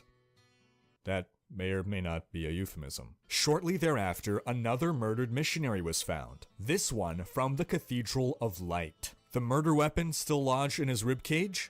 Uldyssian's knife. Now, Uldyssian had nothing to do with the murders. And no, that's not just his defense statement, he literally had nothing to do with it. But given we're still thousands of years away from modern CSI techniques and proper defense attorneys, Uldyssian was thrown into prison to await trial. Throughout this, Lilia stands by his side, because as it turns out, while she was a noblewoman, she'd lost everything because her family refused to ally itself with either of the cults. So as Uldyssian is sitting in his cell thinking of just how screwed he is, his cell door spontaneously unlocks, as though he willed it so. This was the first sign of his emergent powers. He didn't, however, take the opportunity to escape, instead waiting his trial, which was overseen by a Master Inquisitor of the Cathedral of Light, who surely was completely unbiased. And just as that Master Inquisitor was about to declare Uldyssian guilty of the 2 murders and sentence him to a swift beheading, the Inquisitor is conveniently struck and killed by a bolt of lightning. A terrible storm quickly gathers, and in the chaos, Uldyssian makes an escape with Lilia and a couple others who stood by him. Several more Cathedral Inquisitors try to stop him, but Uldyssian's emerging powers kill them too. Now, once Uldyssian and his posse properly escape and get to a safe distance and settle down, Uldyssian starts to test out his new powers to confirm that yes, he is indeed magic now. Lilia convinces Uldyssian that his powers are a gift that he should help awaken in all of humanity, so that humanity can take control of its own fate and oppose the Triune and the Cathedral of Light, who have ruined the lives of those who refuse to join their cults. So the group traveled the world, gathering followers as Uldyssian demonstrated the potential for raw magic in humanity by healing the sick and the wounded. Those he touched who joined his following also started to manifest magic powers. Now Uldyssian named his growing following the Edarim, which literally means those who have seen. And these Edarim effectively became the second generation of Nephilim. Remember, the powers of the Nephilim faded because Inarius tampered with the World Stone, to the point that the Nephilim just became normal humans. Now, Uldyssian was somehow turning humans back into Nephilim. Yeah, slowly, but it was happening. Now we're going to temporarily take the focus off Uldyssian. Don't worry, we'll be back to him, because Lucian, the son of Mephisto and secret ruler of the Triune, has now taken notice of Uldyssian's emerging powers and the threat he poses to the Triune. So Lucian sends a party of minions to capture Uldyssian. But to Lucian's surprise, his minions are obliterated. Lucian starts to suspect something is afoot, so he sends a second, stronger raiding party, and in it, a minion who's able to cast a spell that removes defensive magic from a person. This second party is also destroyed, but not before that spell is cast on Lilia. And shortly thereafter, while Lilia and Uldyssian are together, euphemism, yada yada, Lucian's suspicions are confirmed. Lilia's protective spell dissipates, and her true form is revealed to Uldyssian. Lilith, daughter of Mephisto, sister to Lucian. If you already guessed this, then good job. So remember how we ended last video by saying Lilith somehow returned to Sanctuary? Yeah, she found a way to escape the Void. Somehow. It's not explained. That's where Inarius had banished her to. And now that she was back, she returned to her original plan of harnessing the power of the Nephilim into a personal army against heaven and hell. But when she returned to Sanctuary, she found that the Nephilim had been transformed into a bunch of useless humans. So she traveled to Mount Arreat and cast a spell on the World Stone to undo Inarius' tampering with the World Stone and reawaken the Nephilim powers within humanity. Now, unfortunately for Lilith, she found that there was yet another roadblock to her plan, the Triune and the Cathedral of Light, which had strong followings. They would have to be dealt with before she could take control of humanity. So she hatched a diabolical plan. She found a human named Uldyssian, one who already disliked the Triune and the Cathedral of Light, and could easily be manipulated into action against them. She disguised herself as Lilia, killed 2 missionaries, and framed Uldyssian for the murders, and then tricked Uldyssian into thinking he had magic powers, when in fact it was always Lilith who was responsible for all the magic around Uldyssian. So when her disguise finally melted away and Uldyssian saw Lilith for the demon she was, Lilith tried to convince him that it was trickery by Lucian, tried to keep manipulating him like the pawn he had always been to her. But this time Uldyssian could not be swayed. So she dropped the charade and mocked him. She told him everything, how she'd used him, how she had always been the source of his magic powers, and now he was actually powerless, and she gloated. Uldyssian tried to fight Lilith, but she easily bested him, and it was clear to him now that he was indeed without any form of magic power. But Lilith did not kill Uldyssian. Whether he knew it or not, he was still her tool, her weapon. So she disappeared, leaving him wounded but alive. Now Uldyssian at this point is pretty bummed out. He's realized that he's basically a fraud now. He has all these followers, but no actual power. So as he's going through some kind of depression / midlife crisis, Lucian, in the meanwhile, is pleased that his plan worked. He managed to separate Uldyssian from his source of power. But Uldyssian, with his great following of Edarim, still posed a significant source of political power, a force that Lucian hoped to harness for himself. So he appeared in disguise to Uldyssian and tried to brainwash him. But Uldyssian said, fool me once, shame on you, fool me twice, you. So Lucian gave up on that tactic and decided to just eradicate Uldyssian and his followers. And as he's just tearing through the Edarim, Uldyssian is watching as his followers, people he cares about, are dying. And Uldyssian erupts in this burst of rage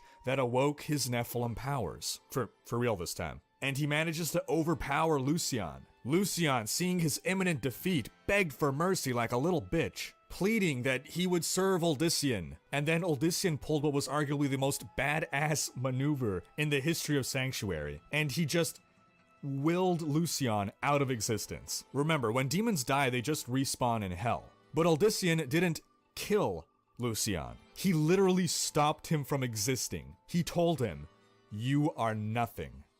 And it was so. Now Uldyssian once again believes in himself. All he needed was some self-confidence. And now he is more driven than ever to raise an army and take out the Triune and the Cathedral of Light, once and for all. After all, the job was partly done, what with the Triune's leader, Lucian, being gone, right? Well, about that. After Lucian vanished, the Triune fell into disarray, eventually culminating in an internal struggle for leadership, when suddenly Lucian returned to take command of the Triune again. Except it wasn't actually Lucian.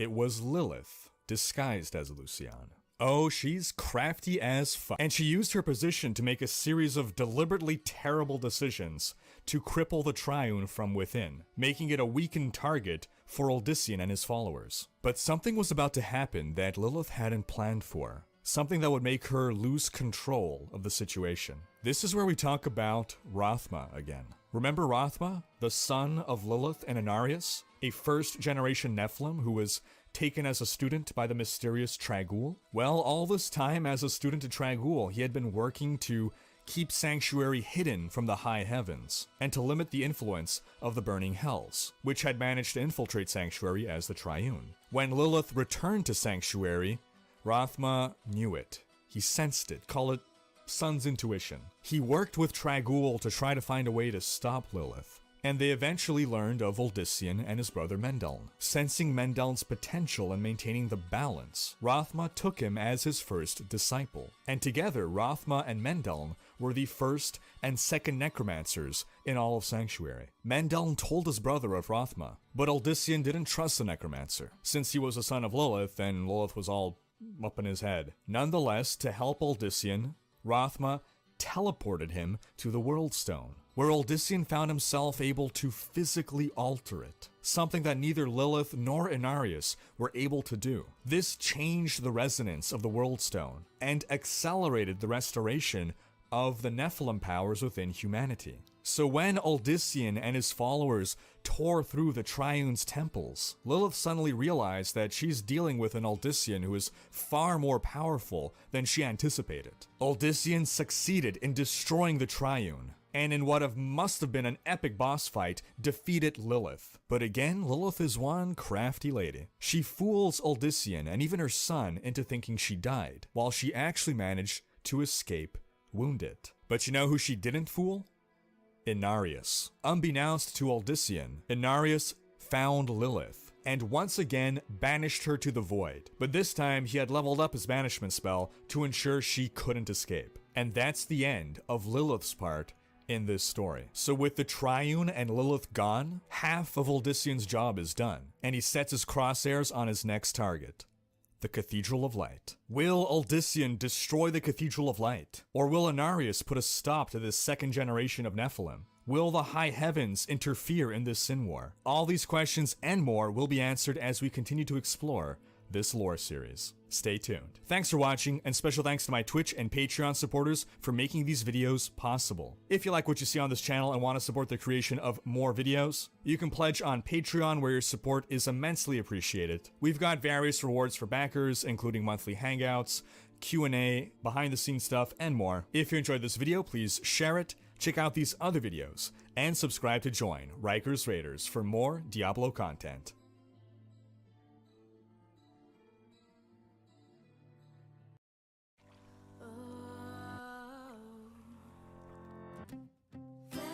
Take me by the hand. I feel better again. Oh, I feel better now.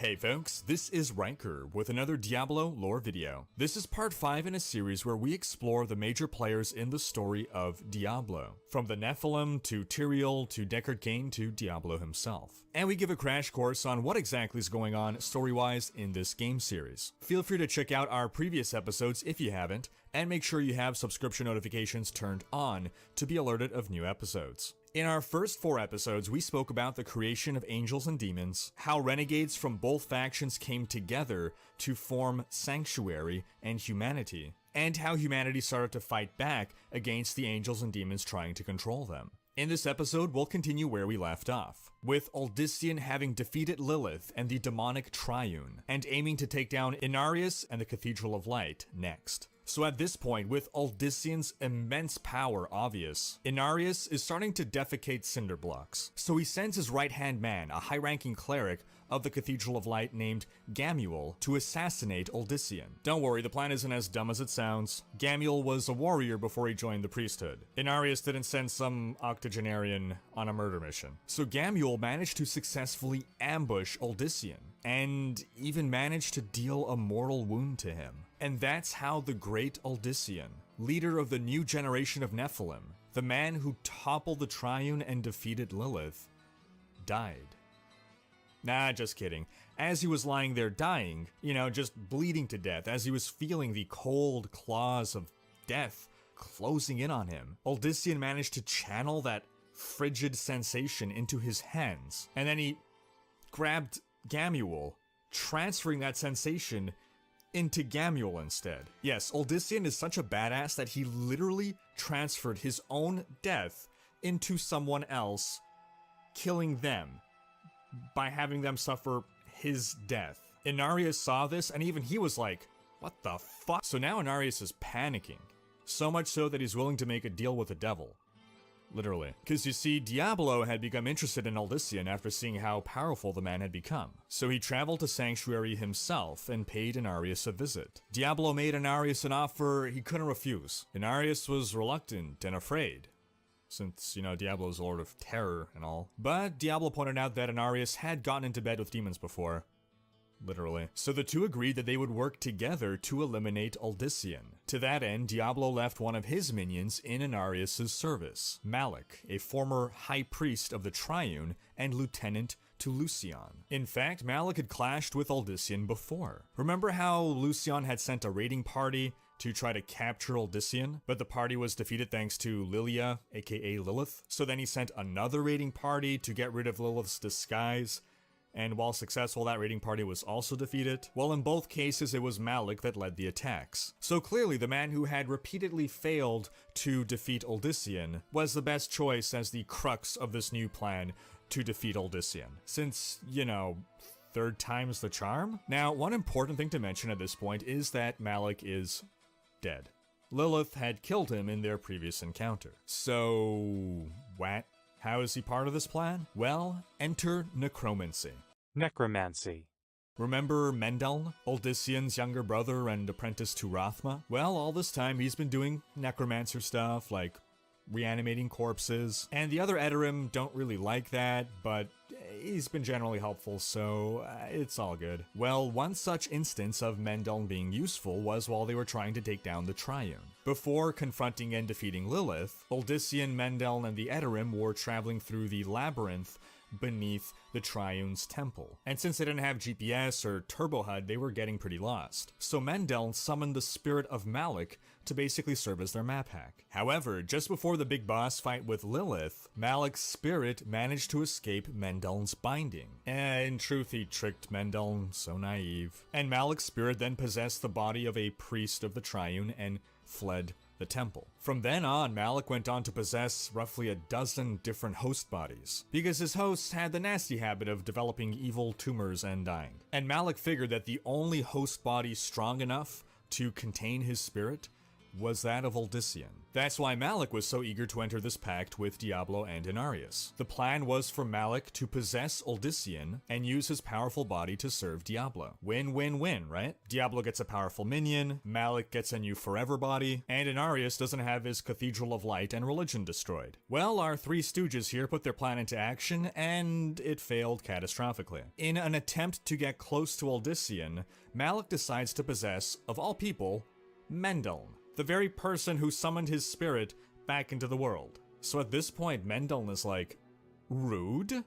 And banishes Malik's spirit back to the afterlife. And that's the end of Malik. So now Diablo is like, me, damn it, do I have to do everything myself? And so he pays Uldyssian a personal visit. He totally throws Inarius under the bus, talking about how Inarius and the angels in heaven are all full of crap, how they're bad for Sanctuary, and how Diablo and Uldyssian should team up to fight the angels. Uldyssian is like, nah, I'm good. So Diablo unleashes his powers of terror on him. But Uldyssian whips out his I am rubber, you are glue defense, and flippity flops the terror powers back at Diablo, causing Diablo to flee in terror. So as you can see, Uldyssian's powers have been growing stronger and stronger and stronger. And so the final confrontation finally happens. Uldyssian and the Edorim launch a full-out attack on Inarius and the Cathedral of Light. This event was known as the Battle of the Golden Path, whose working title was Battle of the Yellow Brick Road. Inarius' magic killed many of the Edorim, but Uldyssian obliterated Inarius' army of Inquisitors. With no minions left, Inarius clashed with Uldyssian himself, each using the power of the World Stone to fuel their attacks, and collapsing the Cathedral of Light in the process. Now, it's not 100% clear in the lore how this happened, but it seems that the Archangel Tyrael was somehow able to sense the intense thoughts and feelings of Inarius. His panic, his fear, his belief that mortals had become even more dangerous abominations than the ancients. What Tyrael sensed was injustice being done to Inarius, because Inarius, with his god complex, felt it unjust that his own creations, his grandchildren, were turning against him. And Tyrael, being the Archangel of Justice, must have sensed that all the way from the High Heavens. And that's how the High Heavens became aware of Sanctuary. Now again, the lore on this is vague. I couldn't find a concrete answer as to how the High Heavens found Sanctuary, other than they found it, but that was my interpretation. So while this epic duel is raging on between Inarius and Uldyssian, down from the heavens descended Chuck Norris. Down from the heavens descended hundreds of angels to join the battle. Now, the Primevals up to this point had only covertly infiltrated Sanctuary in order to keep it secret from the High Heavens. But seeing now that the High Heavens had discovered Sanctuary, they unleashed their army. The ground erupted and legions of demons poured out. We now have a three-way war going on between angels, demons, and Edorim. And this world, this Sanctuary that was built as a refuge from the eternal conflict between angels and demons, was now just another battlefield. Inarius, too focused on destroying Uldyssian, was blinded to how he had effectively brought ruin to everything he had created. Uldyssian, however, was distracted by the sudden emergence of angels and demons, and Inarius used the opportunity to finish Uldyssian. Just as Inarius was about to strike the killing blow, Uldyssian's body became infused with energy, and he altered the World Stone, breaking Inarius' bond to it. And without the World Stone to give Inarius superpowers, he was nothing before Uldyssian. And the mortal defeated Inarius and had his Edorim brothers take Inarius prisoner, while he set his eyes on the armies of angels and demons. Uldyssian unleashed the entirety of his power, releasing an amount of energy never before seen by angel or demon, driving the angels and demons back to their respective domains. But all this power, all this energy, Uldyssian realized it was tearing Sanctuary apart, and he saw these powers growing in his fellow Edorim as well. He felt that he was losing himself in all this power, losing his humanity, like Dr. Manhattan in Watchmen, only with less penis nudity. So in an act of sacrifice, rather than allow himself to finish ascending into this godlike being, he drew all of his raging energies back inside himself and released them one final time to negate his existence, similarly to how he willed Lucian out of existence. While doing so, he also reset the World Stone, stripping the Edorim of their Nephilim powers. With no powers left to contain Inarius, the mortals were forced to turn him over to the angels. And at this point, the Anguirus Council, the High Council of Archangels, convened to decide the fate of humanity. We'll talk more about the Anguirus Council in the future, but for now, they recognized the huge threat that humanity posed. I mean, come on, dude just single-handedly fought off the armies of heaven and hell. Upon their first discovery of Sanctuary, it was the Anguirus Council's opinion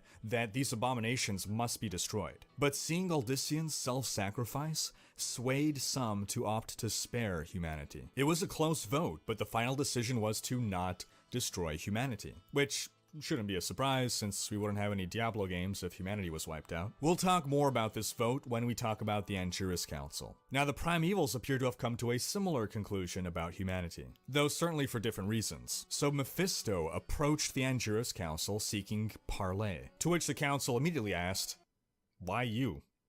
Why not your brother?" As it turns out, Diablo was still freaked out from having scared himself with Aldysian's reversal abilities, so Mephisto had to do this job. So what Mephisto and the Anguirus Council worked out was a truce, not just over the Battle of Sanctuary, but in the eternal conflict as well. Mephisto would use his power to seal the breach created in Sanctuary that allowed demons to pour forth into it, and in return, the angels would hand over Inarius to him. And so it was that the Anguirus Council and the Primevals agreed to leave humanity alone, allowing mortal men to pick their own path and decide for themselves whether to ultimately become good or evil. And to ensure that humanity could continue to live on without interference, the Anguirus Council wiped the memory of the Edorim. They would forget that they ever had magic powers. But there was one man whose memories were not wiped out, thanks to Trag'Oul. Yes, Mendel's memories were saved by Trag'Oul, who wanted him to remember his brother's sacrifice, and to be able to pass on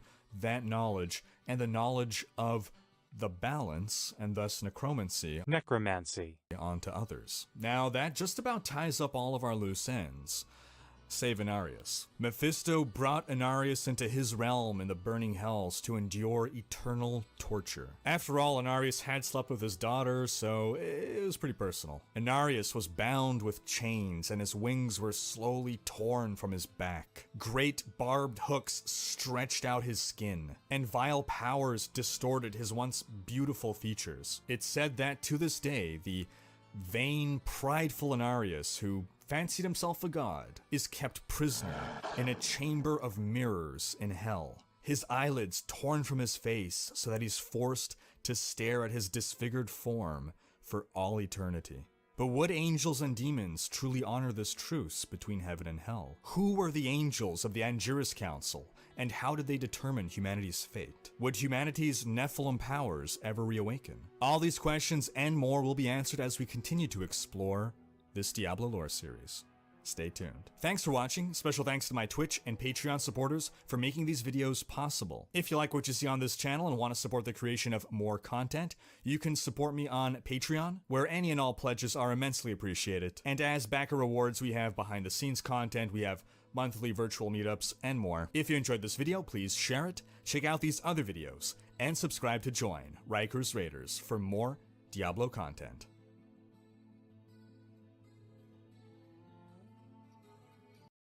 Hi, I use Febreze Fade Defy plug. And I use this. Febreze has a microchip to control scent release, so it smells first day fresh for 50 days. 50 days? And its refill reminder light means I'll never miss a day of freshness. Febreze plug. Hey folks, this is Riker with another Diablo lore video. In today's episode, we explore everything about treasure goblins, their realm, their queen, and more. Who are the treasure goblins? What are the treasure goblins? And most importantly, why are the treasure goblins?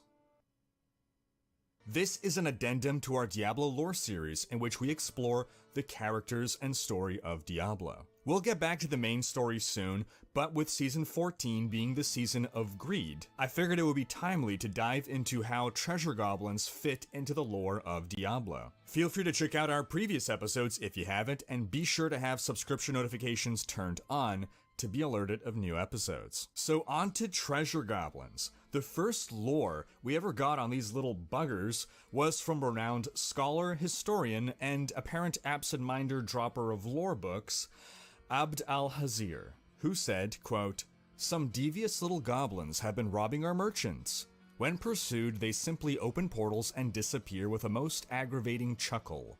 The peasantry seem to believe that the goblins serve a great demon lord known as Greed, and furthermore that their portals lead to Greed's domain.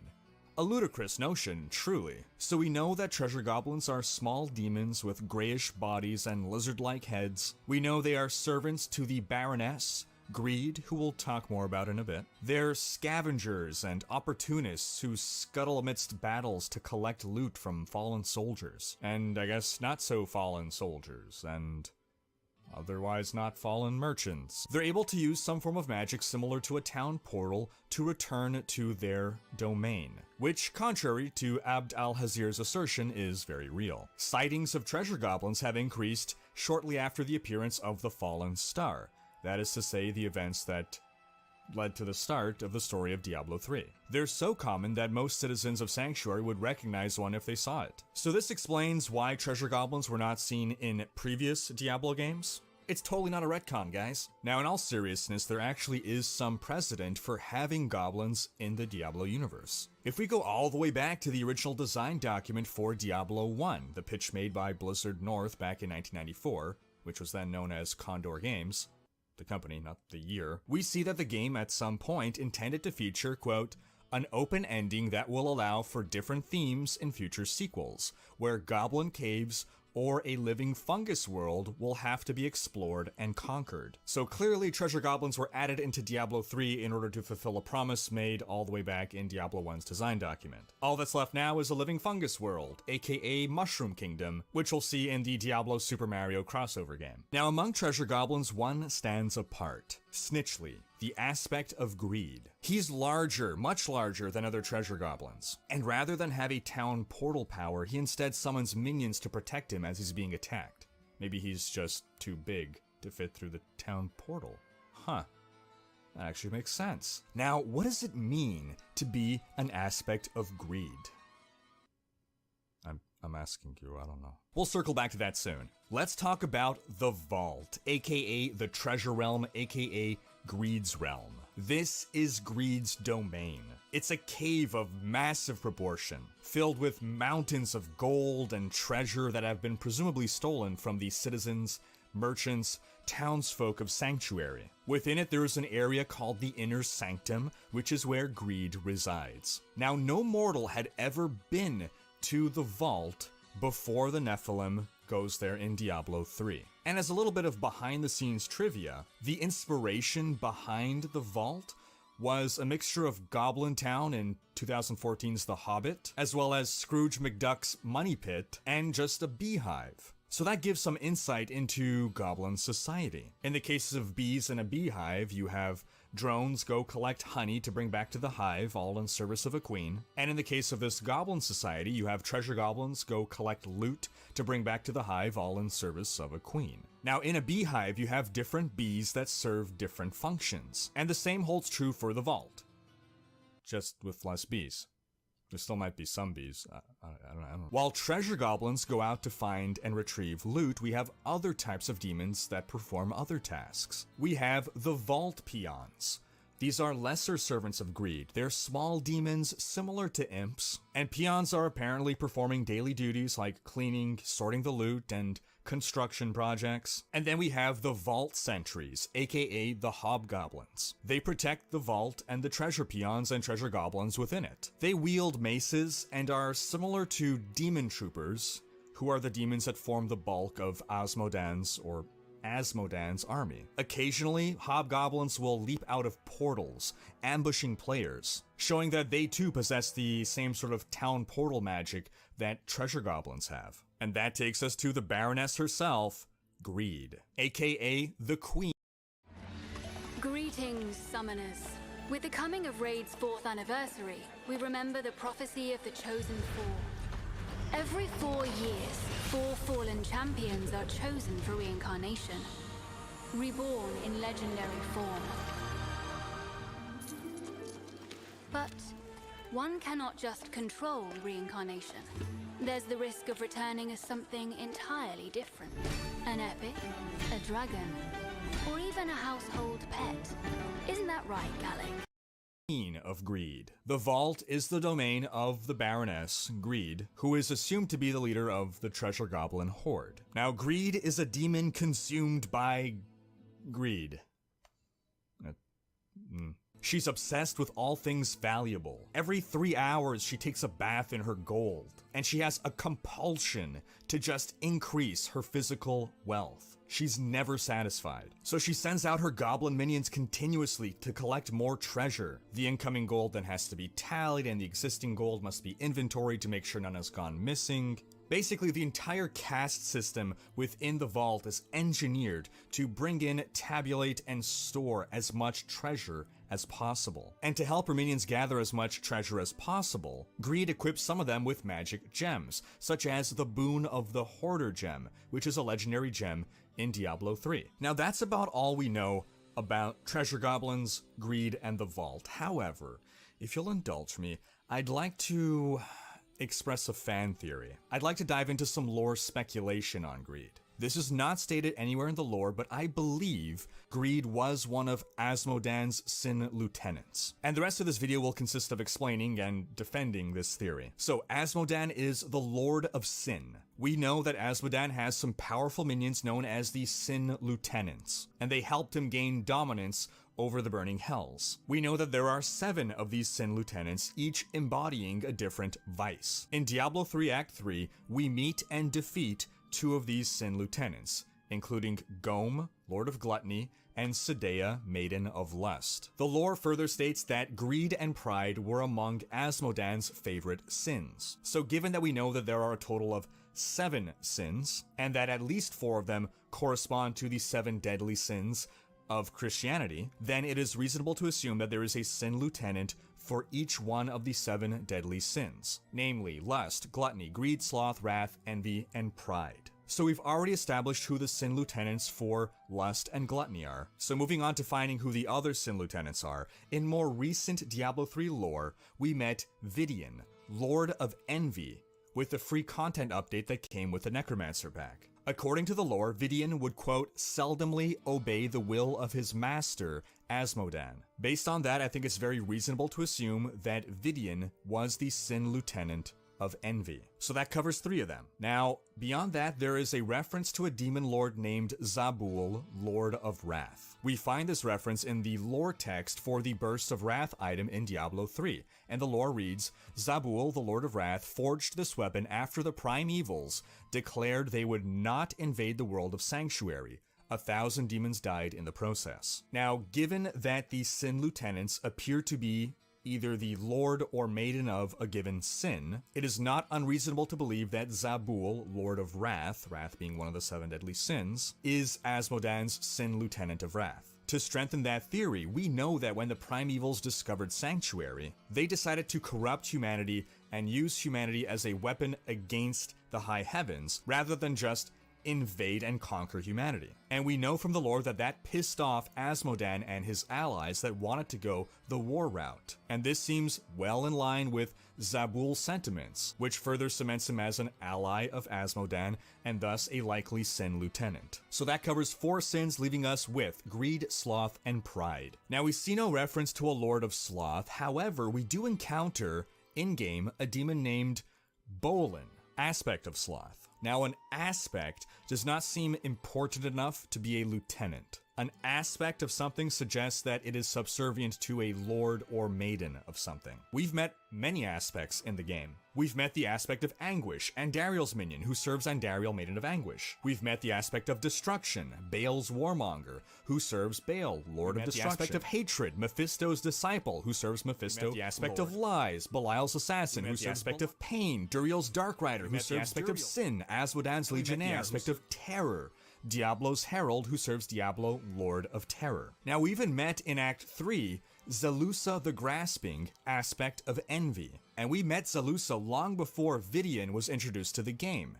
and thus the lore of Diablo. So, in a similar way, I believe that Bolin, the aspect, of Sloth serves the Lord or Maiden of Sloth, a character that we have not been introduced to yet, but who is one of Asmodan's Sin Lieutenants. And that leaves us with Greed and Pride. Now, we can assume that there's going to be a Lord or Maiden of Greed based on the fact that every other sin has had a Lord or Maiden, and we believe that these Lord or Maidens correspond to the Sin Lieutenants. Similarly to how Bolin is the aspect of gluttony and Zalusa is the aspect of envy, we know that Snitchley is the aspect of greed. Aha, you see, there was a reason I called your attention to the aspect of greed, and it was to make my future point more, no. So with there being an aspect of greed, that implies that there must also be a Lord or Maiden of Greed. And that further implies that Greed herself is the Maiden of Greed, since she rules over the goblins, and thus who else would Snitchley be subservient to? Now, to further corroborate that Greed is the Maiden of Greed, Abd al-Hazir referred to Greed earlier as a demon lord. Additionally, as we previously stated, the hobgoblins or vault sentries under Greed's command appear to be a variation of the demon troopers from Asmodan's army, so it makes sense that she served under Asmodan. Just like Sadea rules over the succubi, Greed rules over the goblins. Now, obviously there are some holes in this theory that need to be explained, namely that Greed is not called the Maiden of Greed. So this is where my fan theory kicks in. Greed previously was a Sin Lieutenant to Asmodan, known as the Maiden of Greed. Perhaps she even had a proper name like the Baroness, Maiden of Greed. Like the other Sin Lieutenants, she helped Asmodan conquer the Burning Hells. Oh yeah, we didn't get to that part of the story yet. Spoilers. But after that, she then turned her attention to Sanctuary and its many riches. Motivated by her singular driving force, greed, she abandoned Asmodan and the Burning Hells to create her secret lair in Sanctuary, where she brought with her minions, the goblins, and set about to accumulate as much wealth as she can, unfettered by the silly war between angels and demons or their invasion of Sanctuary. Now, we don't know for sure where the vault is located, but I believe it's located in Sanctuary and not the Burning Hells. To quote an old forum post by community manager Nevelistus, treasure goblins are highly trained professionals specialized in the transportation of valuable goods throughout the dangerous lands of Sanctuary. They are particularly skilled at engaging evasive maneuvers when avoiding the hostilities of local Nephilim. Now, treasure goblins are meant to grab loot and transport it back to the vault. So if we've confirmed that they transport loot throughout Sanctuary, then that implies that the vault is found in Sanctuary. Maybe you can call it a pocket dimension of hell that's connected to Sanctuary, but whatever it is, it seems to be removed from the rest of the Burning Hells and away from Asmodan's purview. So after she defected, Asmodan renounced her as a Sin Lieutenant, stripping her of the title Maiden of Greed. So from then on, she was just known as Greed, or by the title that she gave herself, the Queen of Greed. A title that the devs used to refer to her back in Blizzard's 2014 What's Next panel. And that's my theory on the backstory of Greed. But what are your thoughts? Do you think my theory is plausible, or am I grasping at straws here? Sound off in the comments. That's gonna wrap up this video. More lore videos will be coming, picking up where we left off in the story of the history of Sanctuary and the universe of Diablo. If you haven't seen those other lore videos, I encourage you to check them out now. Thanks for watching. Special thanks to my Twitch and Patreon supporters for making these videos possible. If you like what you see on this channel and want to support the creation of more content, you can pledge on Patreon, where your support is immensely appreciated. If you enjoyed this video, please share it, check out these other videos, and subscribe to join Rikers Raiders for more Diablo content.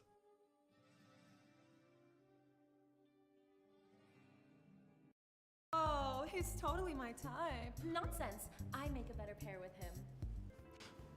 Our model worker is still playing games at 11 o'clock. Come on. Stop it. Handsome, I just got lucky. The legendary hero. She quickly killed thousands of zombies and built a shelter of 5 million power. 5 million power? Not interested. What about me, babe? My Becca has reached its full level, and I have obtained a lot of resources by collecting materials in dangerous areas. My Becca, Lucky, and Sarge has already reached full level and full stars. My shelter has 100 million power with 100,000 snipers as my armed forces. No one is stronger than me. Why are you so strong? That's because I started with the current limited anniversary benefit. Download the game and you'll get 400 free draws and access to the most powerful limited hero Lucky, who helped me get rid of all the nearby zombies and rescue the best builder Becca. With the help of Becca, I have quickly built an impenetrable shelter. It's as simple as State that. of Survival. Play now.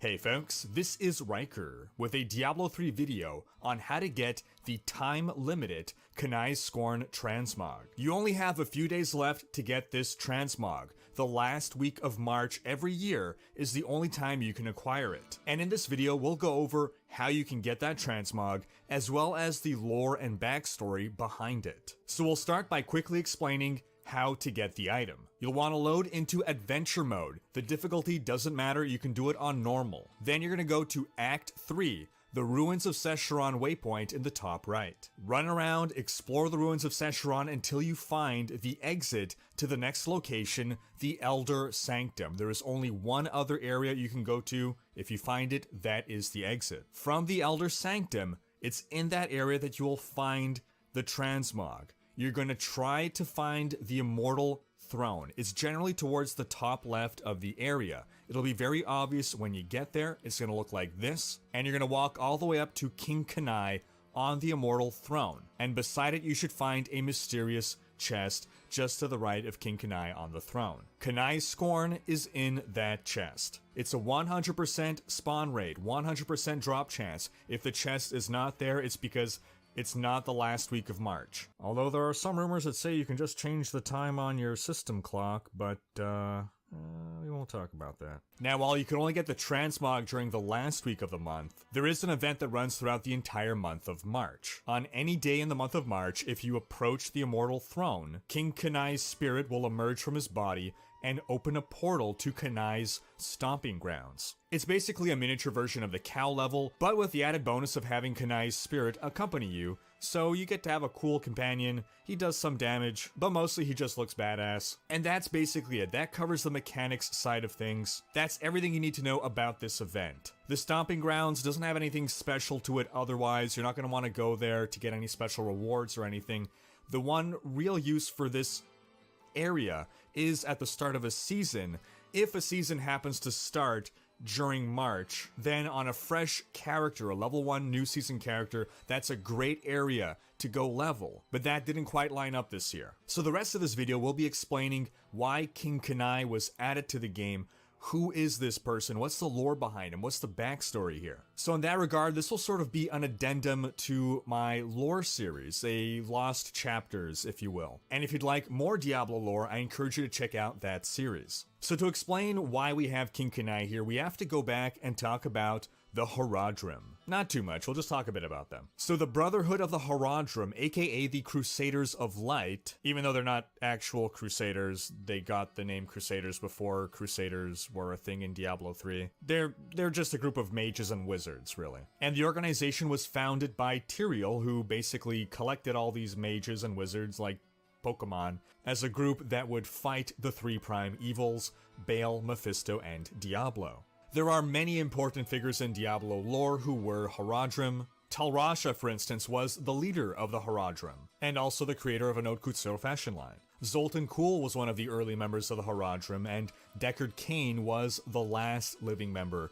of the Horadrim. Now, the reason we're talking about the Horadrim is because back in the early days of the Horadrim, Zoltan Kulle designed an artifact that he called the Cube. And the Horadrim used this cube in their hunt for the prime evils. This cube eventually became integral to everything that the Horadrim did. Now, unfortunately for the Horadrim, Kulle wasn't exactly the kind of guy who let silly things like morals stand in the way of greatness. So he kind of used some questionable methods in his design of the cube. Now, because of that, the craftsman who worked on the cube, you thought Kulle made the cube himself? No, he was above such menial labor. Anyway, those poor blue-collar workers that he had make the cube spend weeks crafting it. As the days and weeks went on while working on it, they felt their sanity slipping away. And the longer people used the cube, the more they could sense this corruption within it haunting them. So this is where this story takes a twist.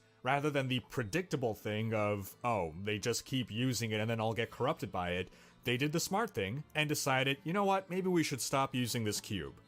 This is bad news. And the Horadrim decided that this cube must be hidden away, even from themselves. Zoltan Kulle, of course, objected to this, but he was outvoted. So they created a new cube, a less powerful cube, but one that at least wasn't corrupted, and they called that the Horadric Cube. And they gave that original cube to a secret organization of barbarians for safekeeping. Generations of barbarians served as guardians of the cube.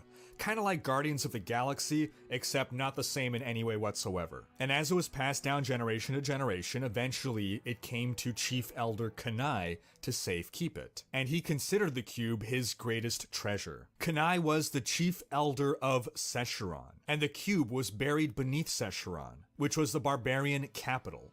Well, at least it was at the time. Because in Diablo 2, Lord of Destruction, Baal came with his army of destruction and destroyed Sescheron. But more on that in a bit. Now, at some point in his life, Kanai defeated a demon known as Lanzul, and he claimed his axe as his own. The axe, known as the Scorn, now became Kanai's Scorn, and that's the transmog you get in the mysterious chest. Now, Kanai was adored by his people, so much so that he was under consideration of being given the honor of sitting on the immortal throne. To put that into perspective, throughout barbarian history, only 2 people ever sat on the immortal throne.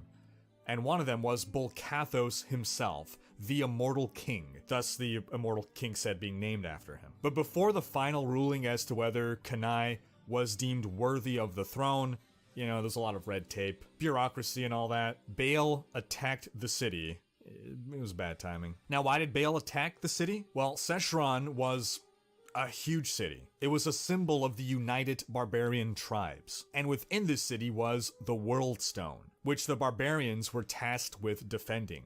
It seems any time someone needs something defended, they just turn to the barbarians. It's kind of like that one friend in your group that gives people lifts, and then people just keep saying, oh, don't worry, so-and-so will give you a lift. And he just keeps getting schlepped with more and more lift duties. Anyway, when Baal came for the World Stone, Chief Elder Kanai rallied his people, and they fought valiantly against Baal, but ultimately, the barbarians were defeated. Kanai was killed in combat. But Kanai's body was later recovered by the surviving barbarians, and they placed him on the immortal throne. And the frigid temperatures of the area kept his body preserved, presumably.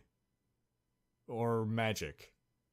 It's not explained. Now, because of the destruction of his home and the World Stone, Kanai's spirit could not rest. It remained in the mortal world, watching over the cube, waiting for a powerful, honorable person to come by, to whom he could pass on his sacred duty. And that person is you, the Nephilim. When you go grab the cube, you see King Kanai appear and effectively give it to you, entrusting it to you, passing on the guardianship. And we use it as a legendary item vending machine. Now, one cool thing that can happen in the area, in the ruins of Sescheron, is if you do one of the events that spawns, the Last of the Barbarians, when you have to free some barbarians from cages, one of those barbarians named Skullar will keep accompanying you as you travel the area. And if you go to the throne, then he'll stop following you, he'll run up to King Kanai, and he'll take a knee, bow before his king, and he'll stay there and stop following you. Skullar's reverence becomes even more touching when you find out the real backstory behind how Kanai got added to the game. And it turns out that it's in honor of Kevin Kanai Griffith, who was a member of the Diablo 3 team. He was a senior artist who worked on environment design. He was born on March 24th, and on October 17th, 2014, he lost his battle with cancer. So King Kanai was named after Kevin Kanai Griffith. And the model for King Kanai was based on the transmogs that Kevin Griffith used on his barbarian. Kanai's stomping grounds are open in March, the birth month of Kevin Griffith, and the last week of the month, toward his birthday, is when you can get the Scorn. World of Warcraft also has a tribute to Kevin Griffith in the form of an NPC art teacher named Kanai Griffith. All in all, it's a very touching tribute, and it's blended seamlessly into the lore, into the game, the reverence that the barbarians show towards their chief elder parallels the reverence that Kevin's colleagues have towards him. And that's the story of King Kanai. And that wraps up this video. Thanks for watching. Special thanks to my Twitch and Patreon subscribers for making these videos possible. If you like what you see on this channel and want to support the creation of more content, you can pledge on Patreon, where your support is immensely appreciated. And we have a variety of backer rewards, including behind the scenes stuff, previews of upcoming content, and more. If you like this video, please share it, check out these other videos, and subscribe to join Rikers Raiders for more Diablo content.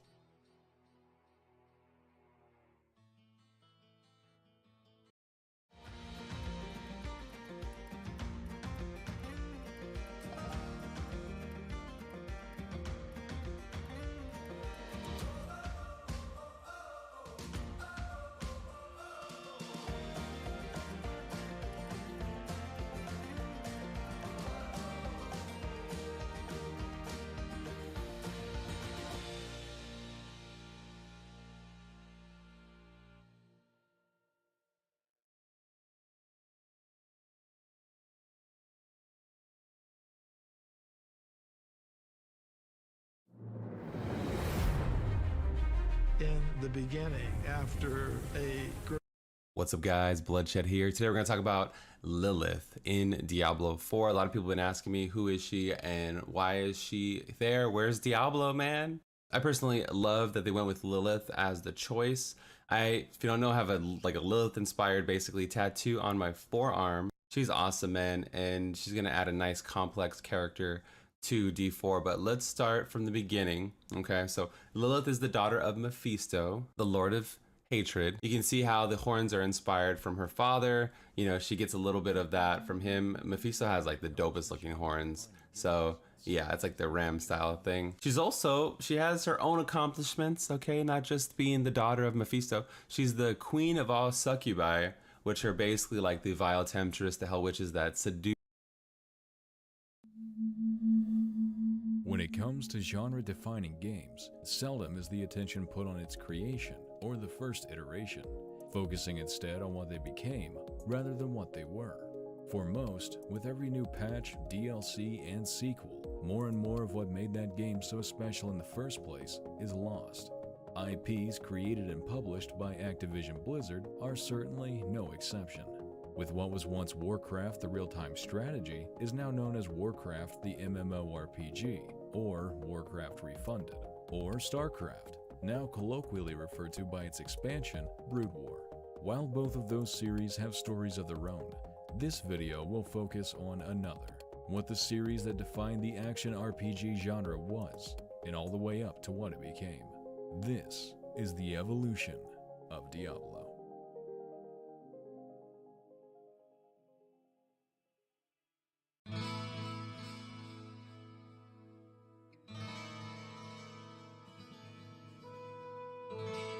Diablo's launch at the end of 1996 was an idea from the 80s finally come to fruition. An idea from a young high school-aged David Brevik.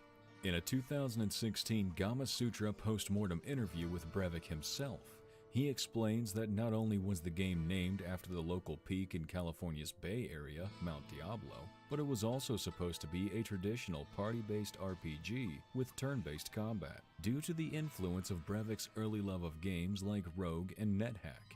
Having always wanted to be a game developer, Brevik, being right out of college, would instead find himself working for a digital clip art company. This is where he would meet a few people that would join him in founding a development studio after the company they currently worked for went under. They would name their new studio after a secret project their prior place of employment had been working on, Project Condor. It was in the infant stages of Condor's existence that Brevik would put together a design document for his old idea, describing it as a turn-based, single-player DOS game that would have expansion packs like the booster packs for Magic the Gathering cards, which were very popular at the time. The game would also feature permadeath, something Brevik thought was a big feature for roguelike games. The art style included claymation, but was also inspired by the look of contemporary arcade fighting game Primal Rage, citing that though he wanted to use a stop-motion art style for Diablo, Once learning how expensive it was and time-consuming it would be, the idea was shelved. Being an upstart studio and needing to be able to keep the lights on, Condor would have to plan out Diablo's development while simultaneously working on other sports and licensed games, including the Sega Genesis game Justice League Task Force. During the production of Task Force, though never told to Condor Studio, the publisher had enlisted a second US-based studio, Silicon and Synapse, to create the same game for the Super Nintendo Entertainment System. Brevik recalls finding out about their unexpected comrade-in-arms during the Consumer Electronics Show in Las Vegas, saying that they showed up, had their game on display, looked over, and saw their product, but with a different developer and for a different platform. Condor wound up talking with Silicon and Synapse developers and found that they also had dreams of striking out on their own and making their own original PC game, just like Condor had been unsuccessfully trying to do with Diablo. This wouldn't be the last time Brevik and Condor would run into this other studio. Suffice to say that by the end of Justice League Task Force's production, Silicon and Synapse would rename their studio to Blizzard Entertainment.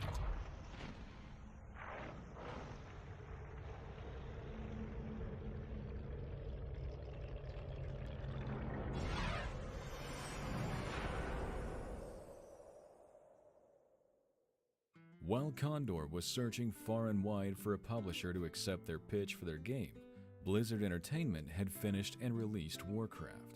Blizzard, having created their own IP, decided to hear out Brevik and Condor's idea. Liking what they heard, they offered to publish the game, and Condor signed the contract. A contract they didn't read very well, and would eventually come back to bite them.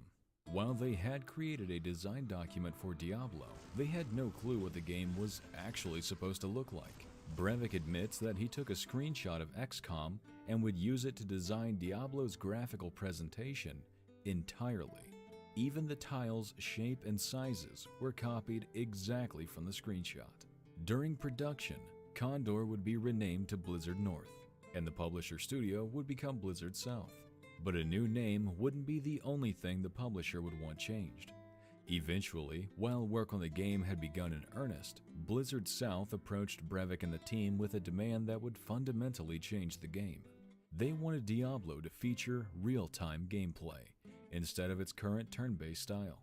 Brevik was adamantly against this, believing his influential dungeon crawler game's turn-based styles made gamers agonize over their decisions between turns, creating a desired sense of drama.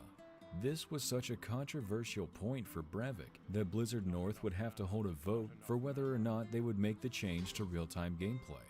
Brevik was the only one that voted no.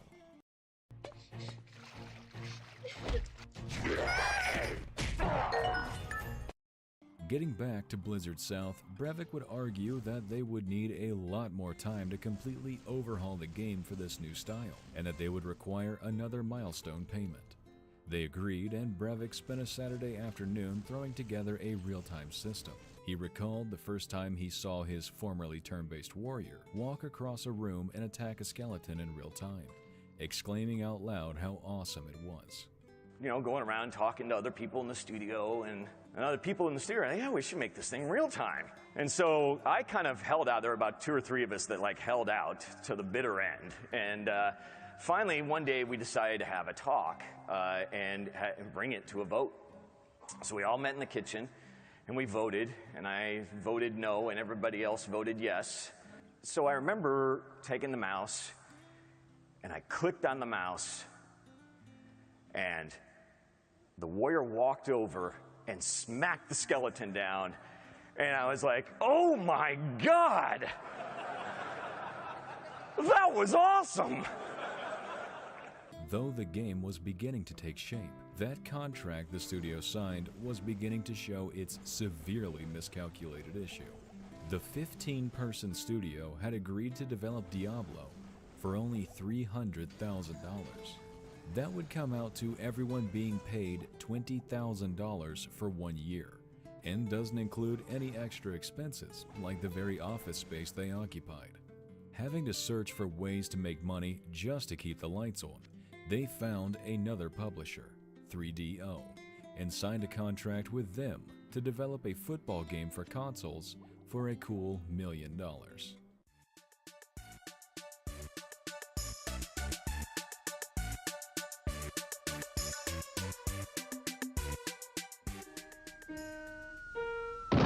If you're not playing on a 3DO system,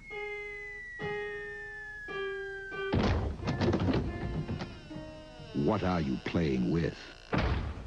Presenting 3DO, the most advanced home gaming system in the universe. It's time to put away your toys. Get a free John Madden Football and Crash and Burn when you buy a 3DO system.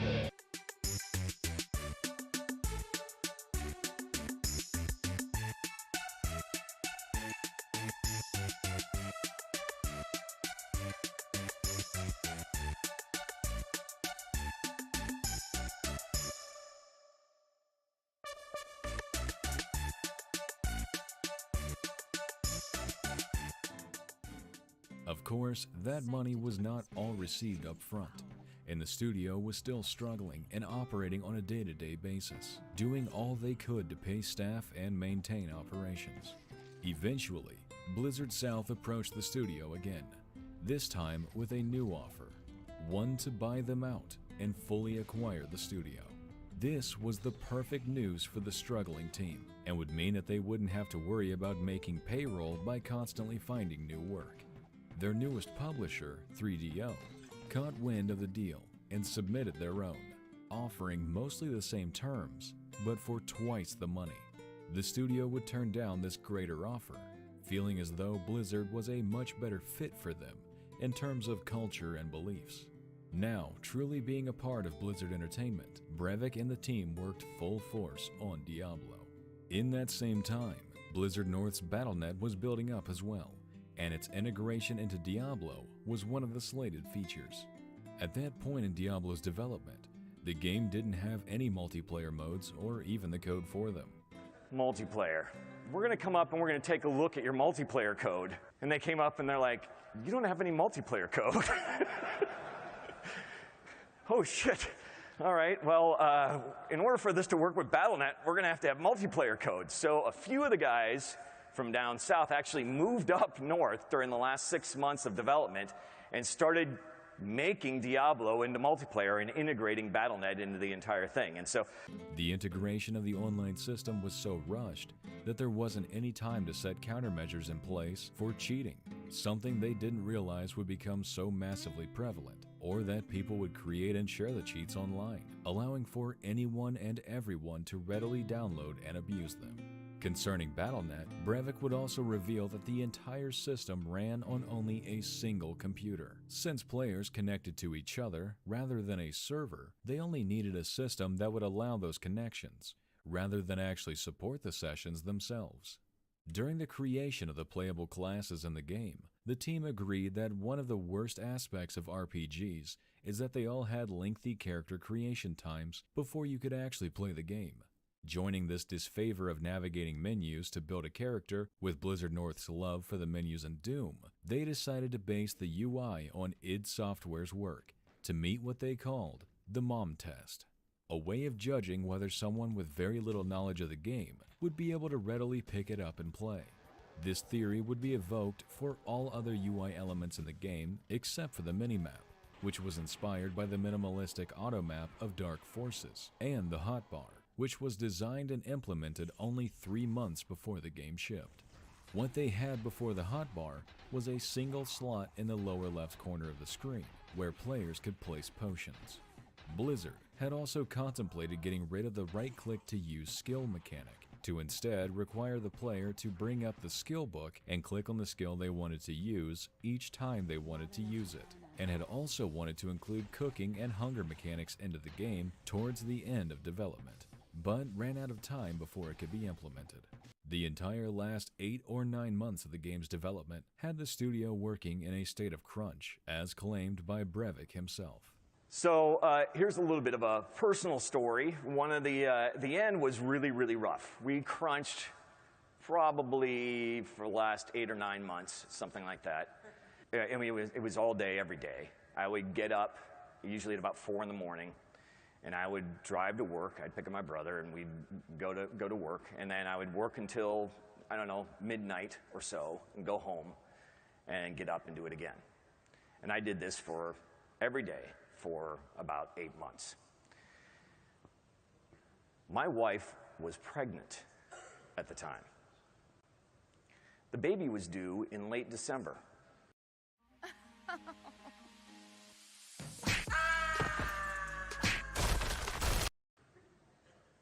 You can see where this is going. Around December 10th, my wife calls, I'm at the office, and she says, I'm having contractions. It's go time. Wait, what? But I'm in the middle of this, oh my God. And so we were already burning things, left and right. We really tried to make Christmas. We desperately wanted to make Christmas, but it just wasn't ready. And here was, kind of my worst case scenario. Fortunately, in some ways, it turned out to be a false alarm, and the baby wasn't born then. Actually was born on January 3rd. She waited actually for me to finish Diablo and then was born. It was very nice of her. That's what he... Rushed or not, Diablo was a massive success. Having expected to only move around 100,000 copies, the pre-orders alone were 450,000 strong, and within just a few years would hit more than 2.5 million sales worldwide. While Diablo wasn't the true first action RPG, it was without a doubt the game that defined the genre, and certainly set the bar for all future games.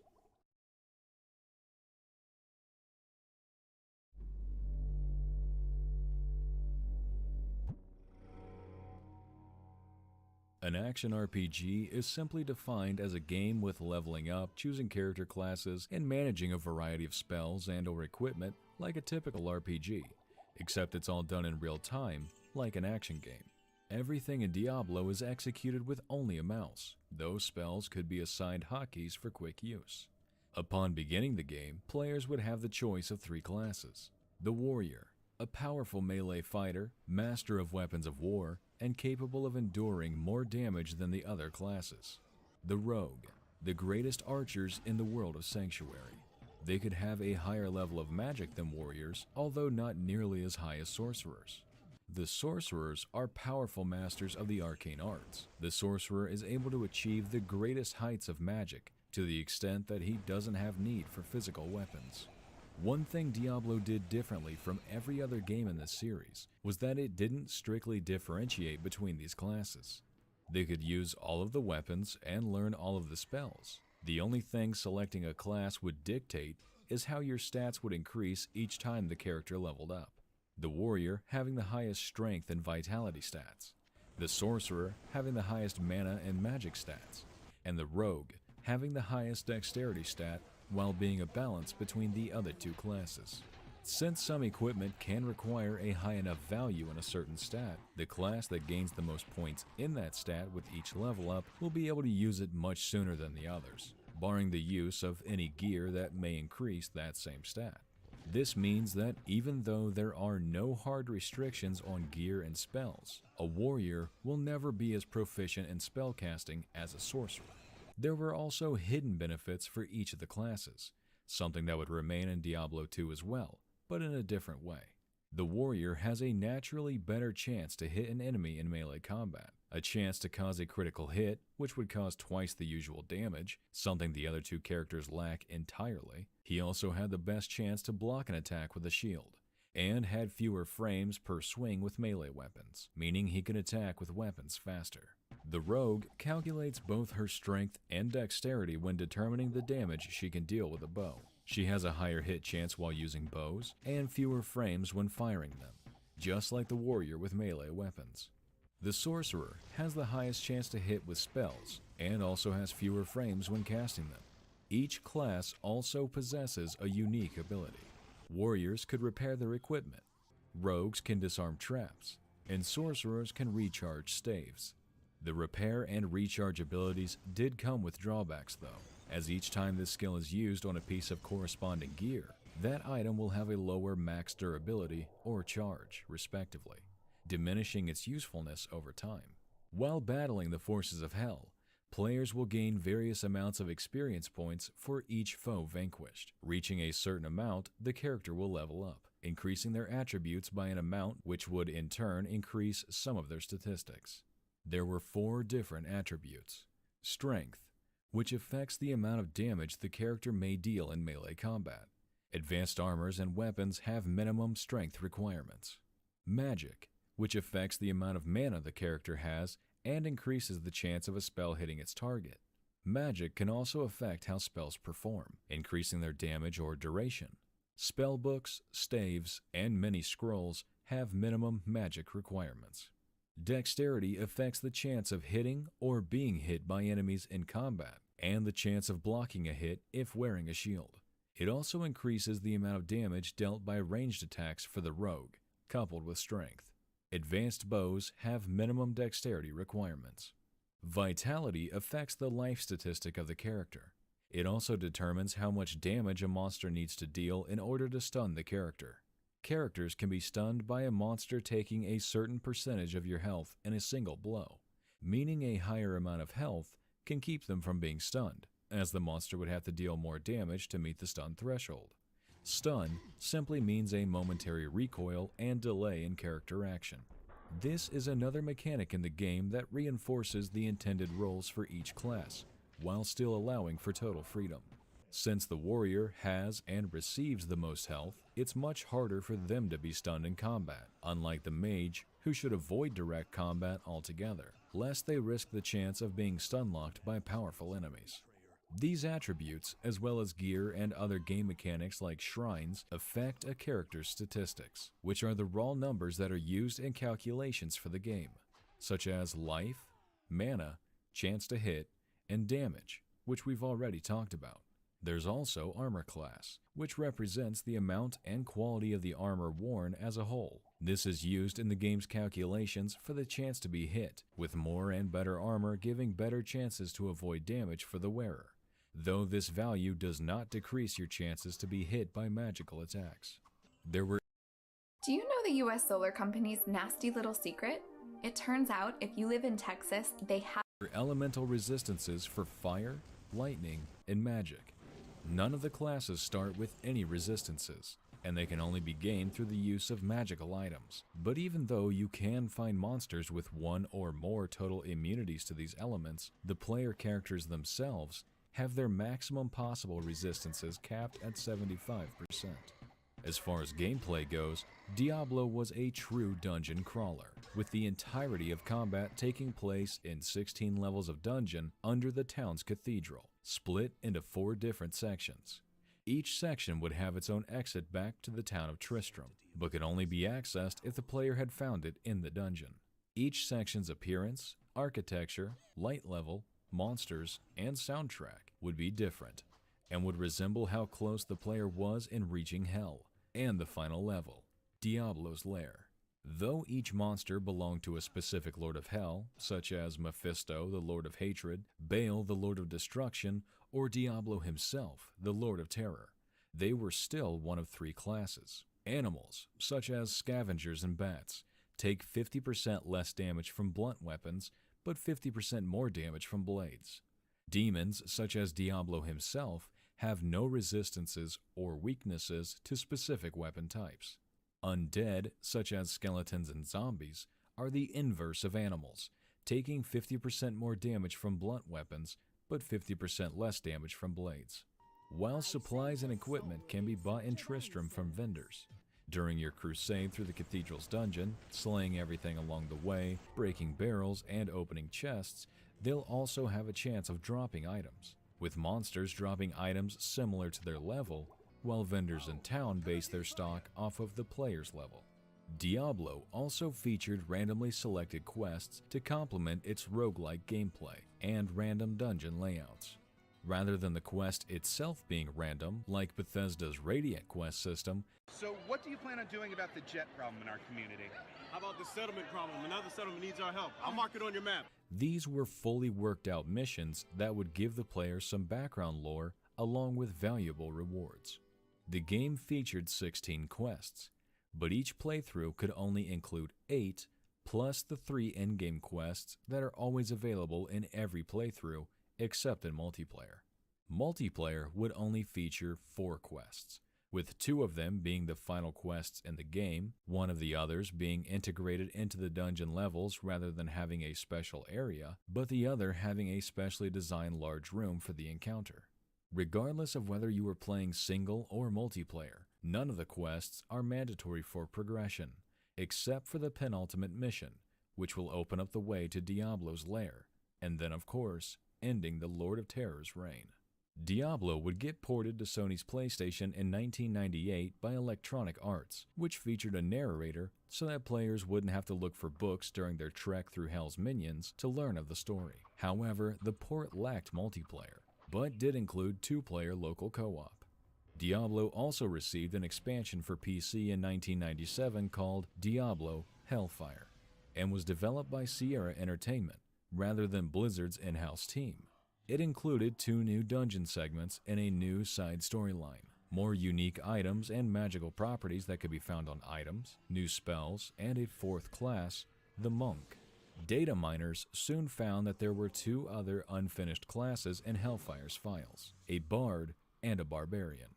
Nothing that takes place in the expansion is a part of Diablo's main storyline, and has been completely retconned, as well as the expansion not officially having a multiplayer mode, even though the base game did. The general consensus for the expansion is that it was merely made up of test classes and unfinished content from the original game. While it is unfinished, it wasn't from Diablo. The studio that worked on it, Synergistic, were only given a couple months to complete it. For what it was, being made in such a short amount of time is impressive in its own right. While Diablo received massive praise and exceedingly high reviews with what it offered, there were an incredible amount of things that had to be cut to make the release date. Some of the more interesting ones we've already gone over, but here's a list from DiabloEvolution.com that sums up most of what was cut. It would take way too long to go through every single one of those, so for the curious, after this video, head over to Diablo-Evolution.com and read up on them. But for now, it's time for us to move into Diablo 2.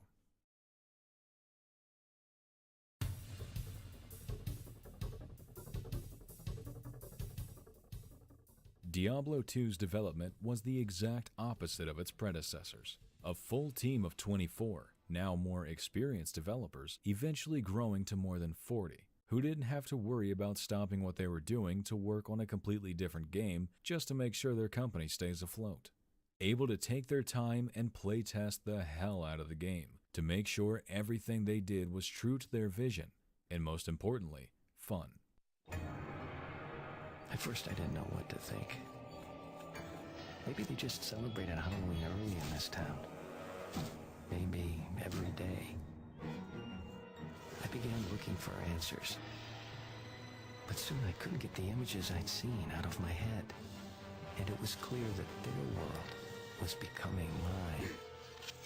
Bad dream, hun? Diablo 2. Play it now on PC and Macintosh. Rated M for mature. In a 2000 Gamasutra postmortem for Diablo 2, written by Eric Schaefer, one of Condor Games' original founders, he would recall that the studio sat down after Diablo's release and started tossing out ideas for their next video game. A few months would go by with nothing sparking an interest, until finally, Diablo 2 began to creep into the suggestions. They quickly realized that they weren't burnt out on Diablo anymore, and after a time for recuperation, they started dusting off the reams for wishlist concepts that they never got to include in the original game, and compiled criticisms for both reviews and customers, looking for every possible way they could improve the game and make it bigger and better than ever. Blizzard North had adopted a rather unorthodox work culture and environment. That is to say, they never actually made a complete design document for the game. They would just throw out ideas and concepts. Some, wouldn't it be cool if, and maybe we could try this. To help keep them laser focused on developing the game and nothing else, Blizzard's headquarters would manage things like quality assurance, marketing, public relations, technical and customer support, and the operation of the Battle.net servers. Their parent company, Havas Interactive, deals with the business aspects, such as sales, manufacturing, and accounting. The Diablo II team was essentially only that, the developers, given free rein and nothing else to worry about except the game. One drawback that may have been unintentionally caused by this set of proverbial blinders was one of short-sightedness. While the game's models were made in 3D Studio Max, they would be fed into an in-house tool that would render them from different angles, then export them into the file formats used in the game. This in-house tool, like some others, was horribly inefficient, and Eric Schaefer himself admits that it would have only taken a couple of weeks to improve them, and thus improve the development pipeline. But they would constantly shrug it off as something they'll only need to use for a couple weeks longer and then never have to bother using again. This was a motion they would repeatedly invoke for well over a year, never once bothering to put extra effort into their tools. What these tools did allow for, however, was an extremely similar art style as that of the first game. Characters in the game are only 75 pixels tall and move on a 2D plane, but that was after being rendered from their fully 3D high-definition models. In fact, the characters you see during the class selection campfire scene are those exact same models, just rendered in a higher resolution. Diablo II's original graphical design included things such as a full 3D engine and even voxel systems. Remembering that this was all taking place in 1997, computers didn't have the power required to render these graphics while having many characters and missiles on screen at the same time. This was another big reason for Blizzard to return to their old design of 2D graphics at 640 by 480 resolution with only 8-bit color depth. To make sure everything they created would work well in the world, their first goal was to make the game playable as early in development as possible. This not only complemented their adopted design philosophy, but also made it to where everything they added could be immediately tested, honed, and balanced to the exact feeling they wanted, without having to worry about anything else and basing each consecutive idea and design off their already perfected work. And if something turned out to be boring or too repetitive, it could be removed without worrying about a hole in the gameplay. Which is nothing is sacred or done. So because of the iteration, because of this process, because of having it... A free champion is waiting for you. Every 4 years, 4 fallen champions are chosen for reincarnation, reborn in legendary form. But there's the risk of returning as something entirely different. An epic, a dragon, or even a household pet. Isn't that right, Gallic? Join Raid's 4th anniversary event. Use this promo code and get Ultimate Gallic for free.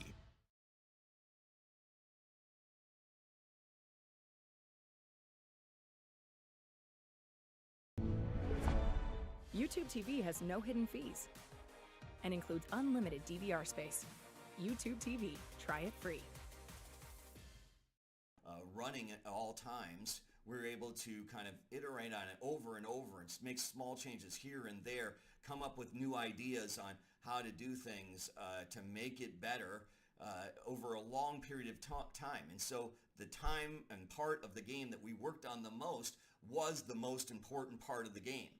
And so that, because that was up and running early, because we constantly played it, because we were able to kind of constantly iterate on it, and nothing was sacred, any idea could be killed or reworked or whatever, then, you know, that part of the game was ultra polished by the time that the game came out.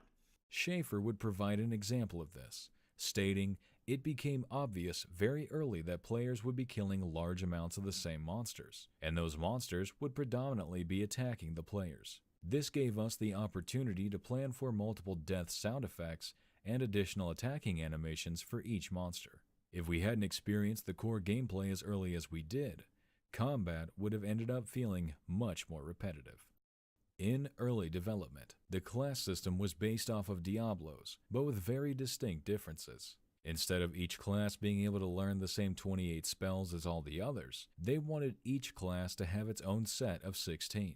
The issue they ran into is that players would end up finding spell books for other classes much more often than their own, leading to frustration and worthless loot. This is when they made one of their most revolutionary ideas, taken directly from the research trees of contemporary strategy games, the character skill tree. Instead of finding spellbooks to learn your class's skills, each level up would give you a skill point that you would put into the skill of your choosing, so long as you were high enough level and had already learned the subsequent skills. This also brought on an entirely new meta to the gameplay, where any handful of players in the same class could have entirely different skill sets, thus expanding the game's replayability and diminishing the repetition found in same class characters. One of the focal points the team had for Diablo 2's world was creating a story that would be factored into the game from the very beginning, creating quests that actually fulfilled the role of lore rather than expecting the player to seek out scrolls, while also retaining the valuable rewards, giving the player even more incentive to complete them. The decision was made to create a separate but parallel story in the form of cinematics for each act in the game. This allowed for more context on why the player was having to go through these certain places, following the trail left by the Dark Wanderer.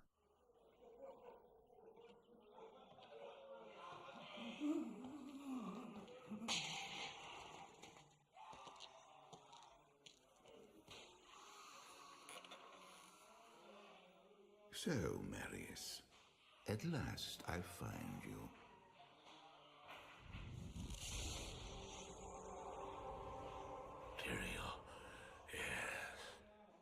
Yes, now I recognize you. I should have known you'd travel in disguise. They're always watching.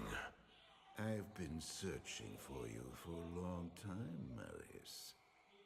I was rather beginning to think you didn't want to be found. Oh, forgive me, Tyrael, please. It wasn't my fault. Not your fault. Tell me, Marius, how was it not your fault? The Wanderer. Yes, it was the Wanderer. My days at the Rogue Citadel seem so long ago. I sought refuge from my memories in the company of other outcasts, high in the mountains past the Eastern Gate.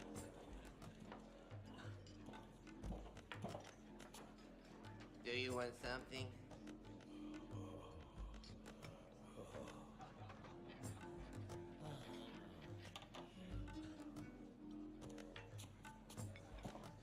Oh, I fought sleep for days at a time.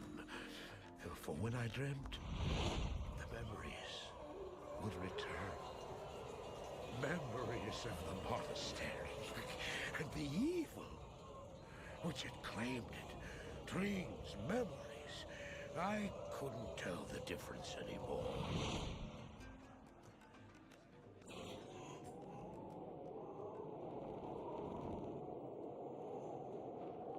Had the evil from my dreams followed me at my heels? How had he found me here?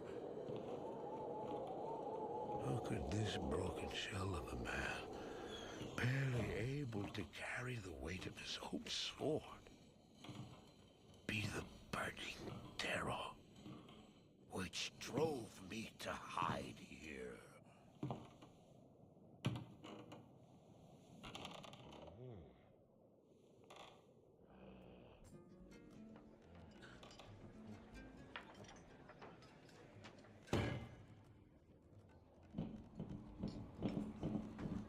He seemed to have demons of his own that he struggled to contain.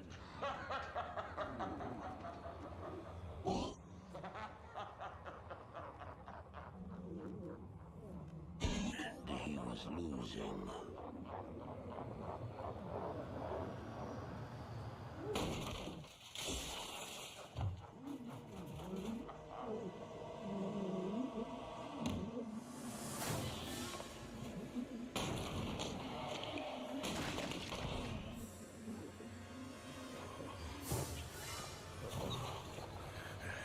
As I watched, I became convinced that I was truly mad. The terror, the destruction, the evil I witnessed. How else could I explain them? Were these the demons from my dream, or were they born within the Wanderer?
Why did I follow him? I don't know. Why do things happen as they do in dreams? All I know is that when he beckoned, I had to follow him. And from that moment, we traveled together east. Always into the east.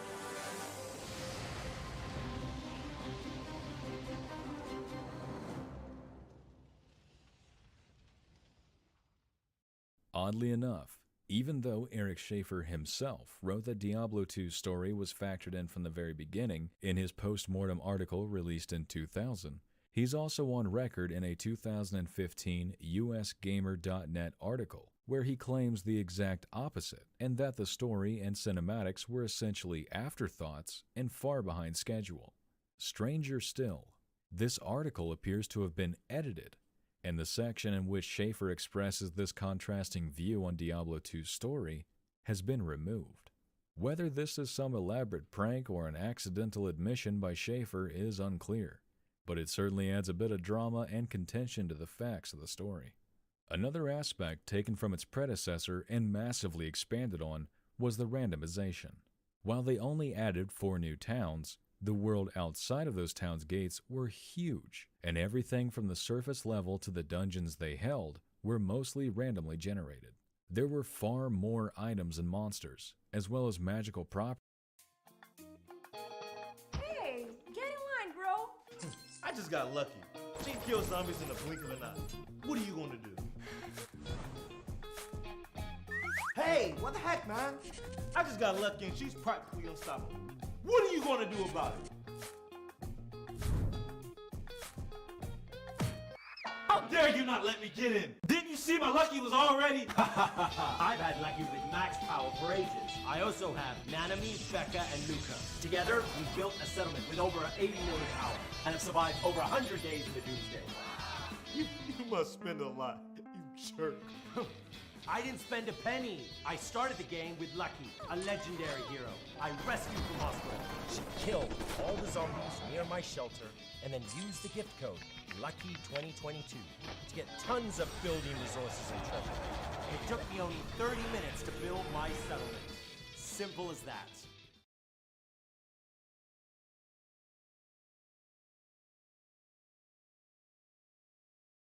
This lady just got this entire solar system as a gift from our government. You see, most homeowners are not aware of this yet, but our government just released a brand new solar initiative. And with the goal to encourage more people to go solar, they're giving homeowners brand new solar systems at zero net cost, as well as paying them thousands of dollars in tax credits, just for filling out the short 30-second application form below this video. Yes, all you need to do is just click the link below this video. Then fill out the short 30-second application form on the next page, and as long as you live in one of the qualifying states, our government will send a crew to your house to install brand new solar panels on your roof without asking you for a penny. So, if you're tired of overpaying for electricity and making your power company rich, and would like to get a full solar system from our government at zero net cost, so you can eliminate your electric bill and finally start saving money, while at the same time helping the environment by switching to renewable energy, just click the button below this video, fill out the short 30-second application form, and see if you qualify for this new solar initiative now, before it's too late.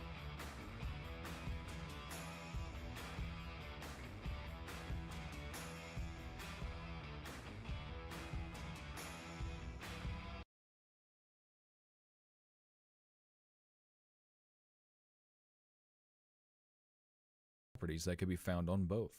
Among the monsters scattered throughout each area, there would be sets of powerful monsters called elites randomly tossed in, or maybe not.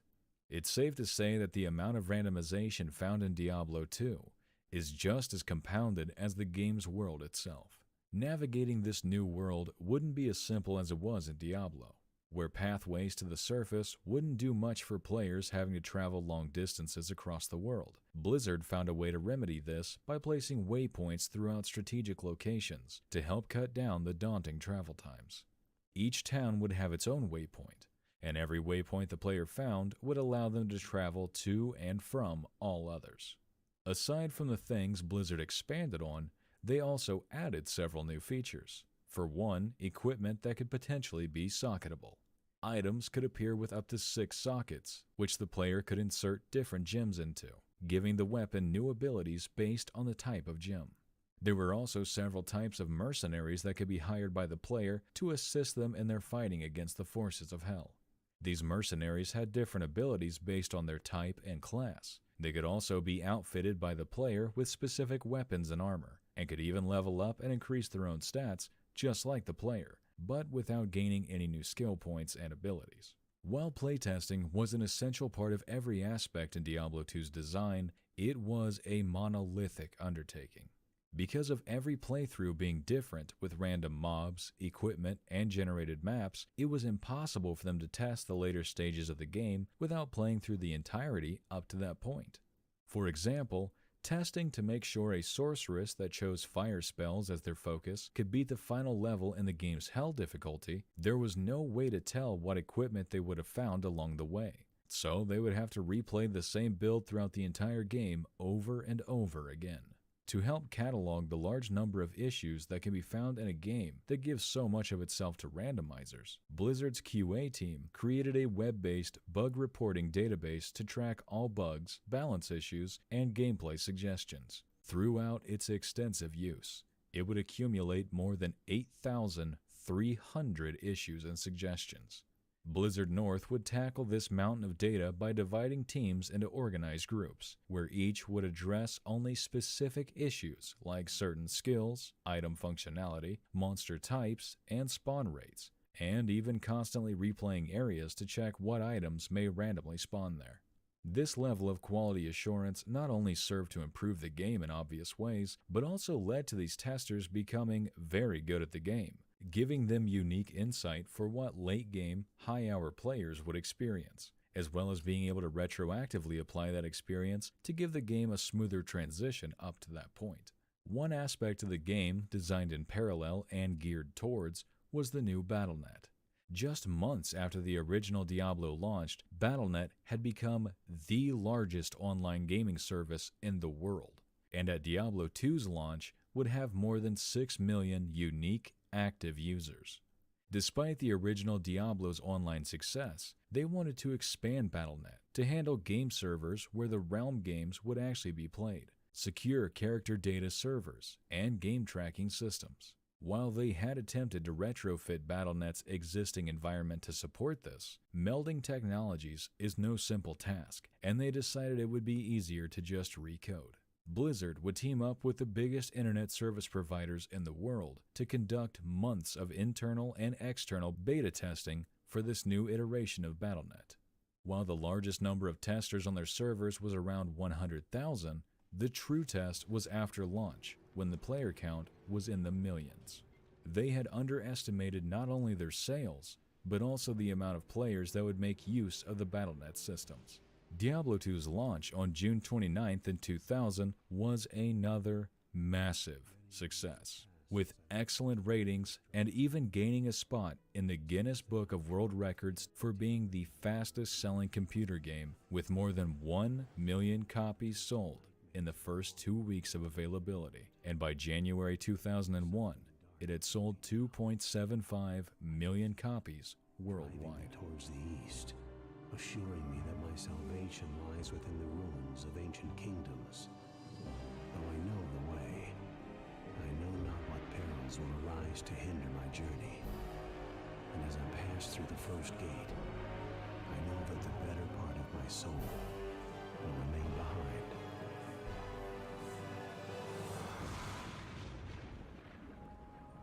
Forever.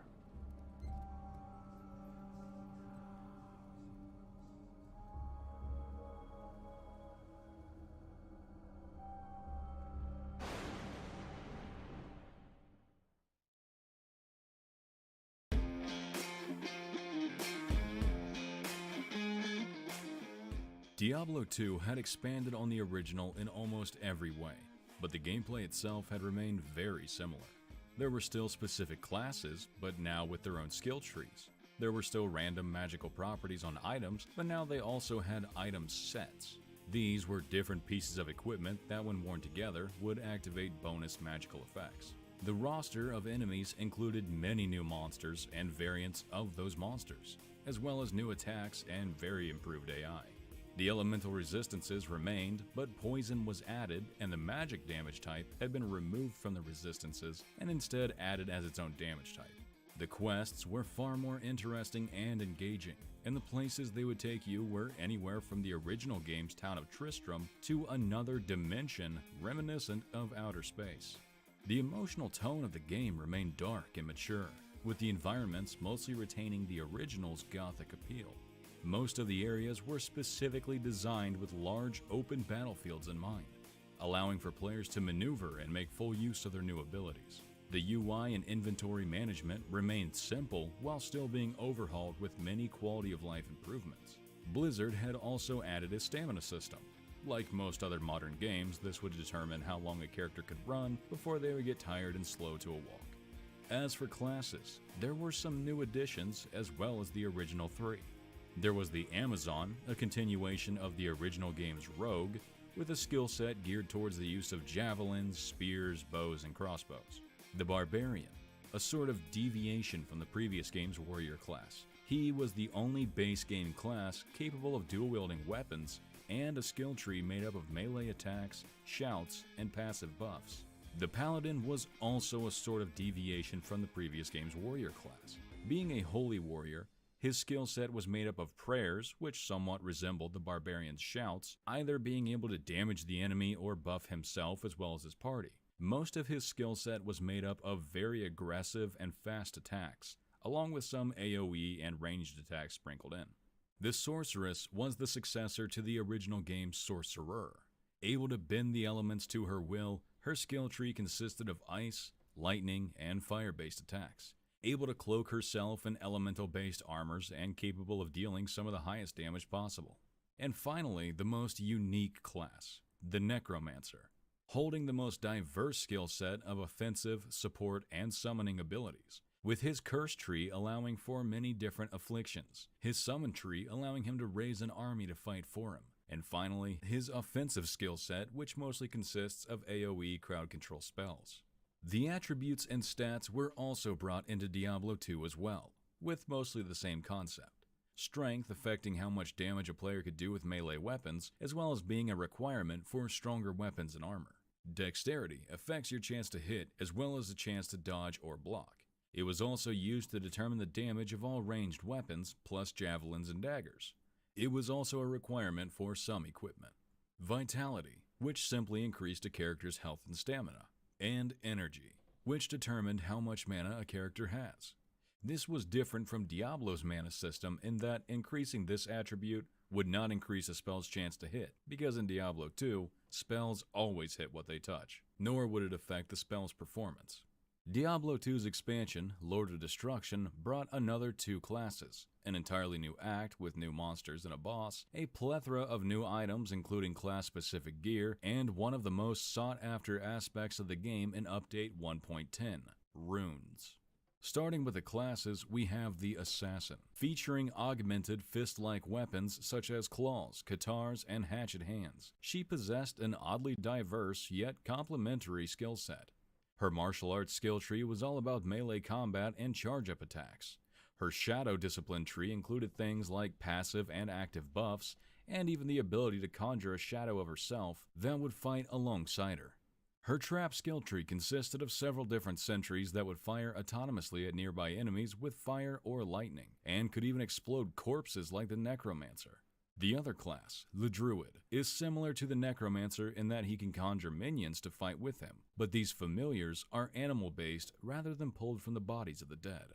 Aside from his summoning abilities, his shape-shifting skill tree could transform the Druid into a werewolf or a werebear, along with accompanying skills for each. His elemental skill tree was somewhat like an amalgamation of the Sorceress and the Necromancer, with many crowd control spells, but also devastatingly powerful ones like Fissure, an ability that damages any enemies walking over it for an absurd amount. Runes were an ingenious addition that the Lord of Destruction brought to the game, with each of the 33 different runes possessing a different magical effect. They could be placed in socketed weapons just like a regular gem, but if you were to put the correct runes, in the correct order, into a piece of equipment that contained the proper amount of sockets, those singular effects would transform into what's called a rune word, a vastly more powerful set of magical properties that would be applied to the piece of equipment. Each rune would be progressively more rare from the first to the last, with the final rune being almost legendary, not necessarily because of its effect, but because of how difficult they were to acquire. Though the gameplay was so similar to the original Diablo, just a lot more fluid, that's not to say there weren't many new things to work toward. One of the differences between Diablo 2 and the original was that the game would reset after quitting and coming back. So, with tons of new gear and items, players would often find it beneficial to do just that, and thus be able to constantly re-clear a dungeon or boss that may have a higher chance of dropping a certain item they wanted. This is often referred to as farming. This may sound like a simple gameplay loop, and it was. But for those that indulged in becoming the best and having the strongest gear, they could play and farm certain areas for each piece of equipment for many days, weeks, or even months. And that's just for a single character with a single build. Having several different ways to build each class would mean that many pieces of equipment, while incredibly strong, may be geared for someone else, and due to that rarity and their desirability, would be used to trade other players for items you may need. This began an entire in-game trade economy based on the rarity of items, and would even grow into online, real-money auction houses. This level of hardcore players, coupled with the simplistic gameplay, would mean anyone with any level of determination could enjoy the game. Even after the game released, the tweaking and balancing continued, and the Lord of Destruction expansion brought the game to an entirely new level. For one thing, vendors didn't used to sell mana potions, so mana-bound classes required a lot of scavenging, and the Sorceress depended much more on the Warmth spell, a passive ability that increases her mana regeneration rate. In fact, vendors selling mana potions wouldn't become a thing until patch 1.10 in October of 2003, well after Diablo 2's expansion, Lord of Destruction's release. A major in-game event that was also added in 1.10 was Uber Diablo. This event would only trigger while playing on the Hell difficulty in Realm, after a certain number of unique rings called the Stone of Jordan have been sold across all players on that server.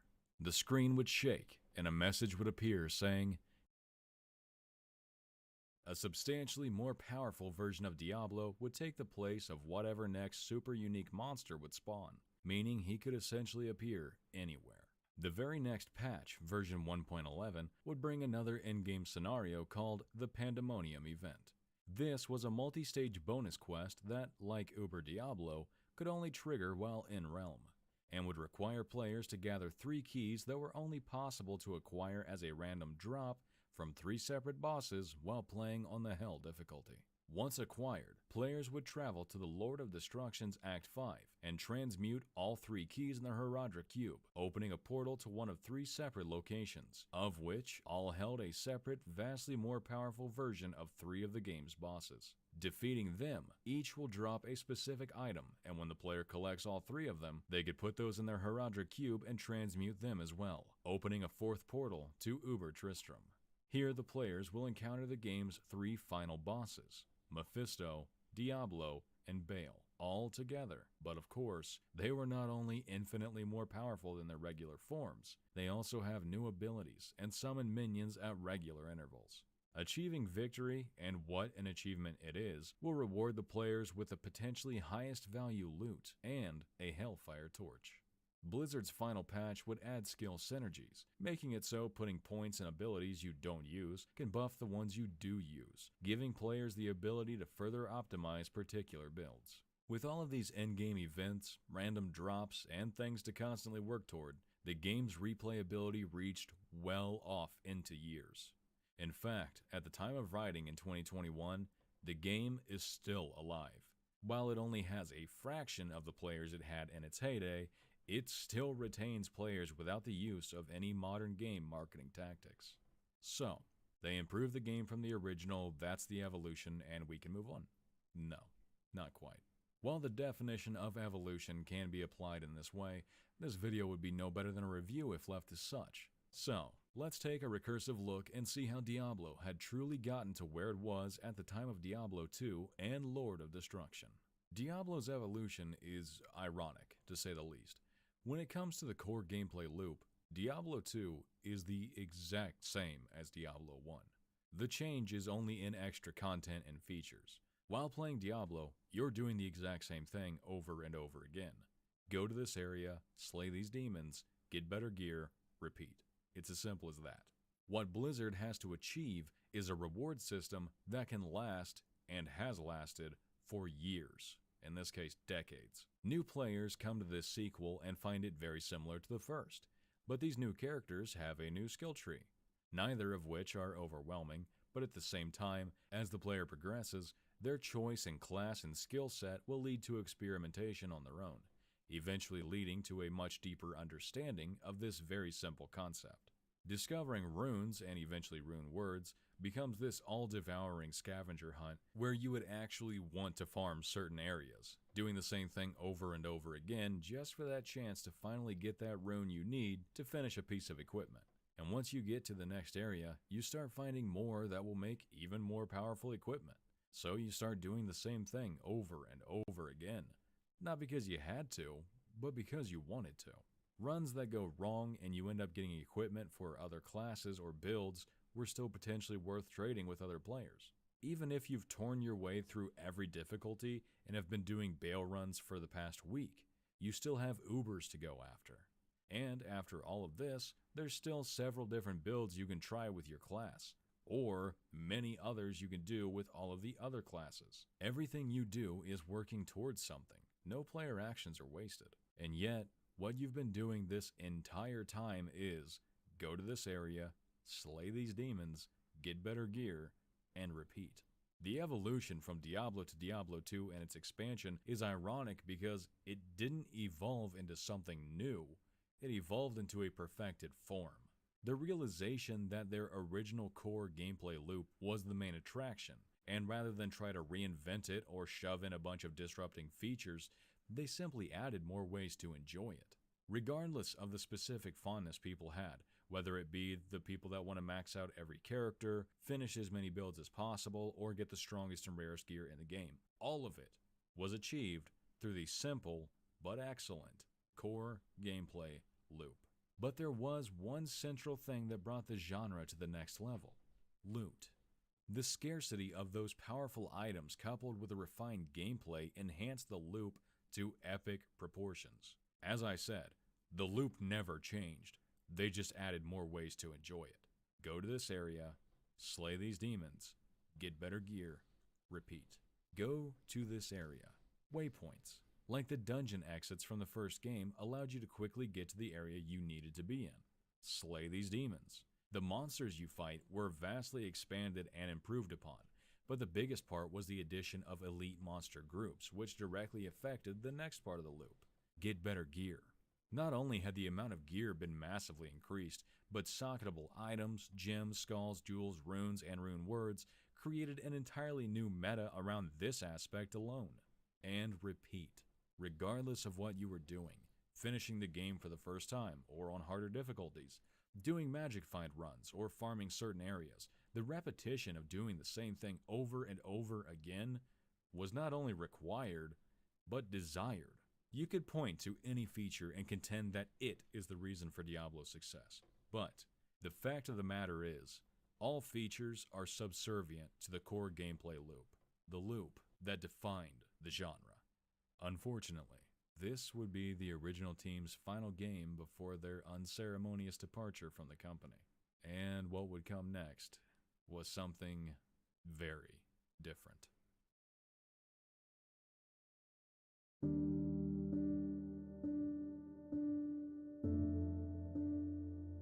This chapter will be a lot different than the others.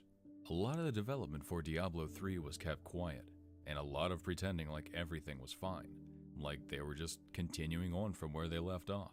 Reading through the former game director of Diablo 3, Jay Wilson's postmortem interview with Diablo2.net, it became apparent very quickly that he was being overly diplomatic and not saying how things really happened. Whether this is from his relationships with his previous employer and its staff, or maybe something like a non-disparagement or non-disclosure agreement, whatever it may be, it's not the full story. I'll be taking pieces from his interview, as well as several others, and some other from verifiable sources to try and piece together what I can. But, as I said, there is very little of the actual development that's public knowledge, aside from things like art. If you're fine with that, or at least curious, then let's begin. Diablo 3's development began all the way back in 2001, but not the Diablo 3 we got.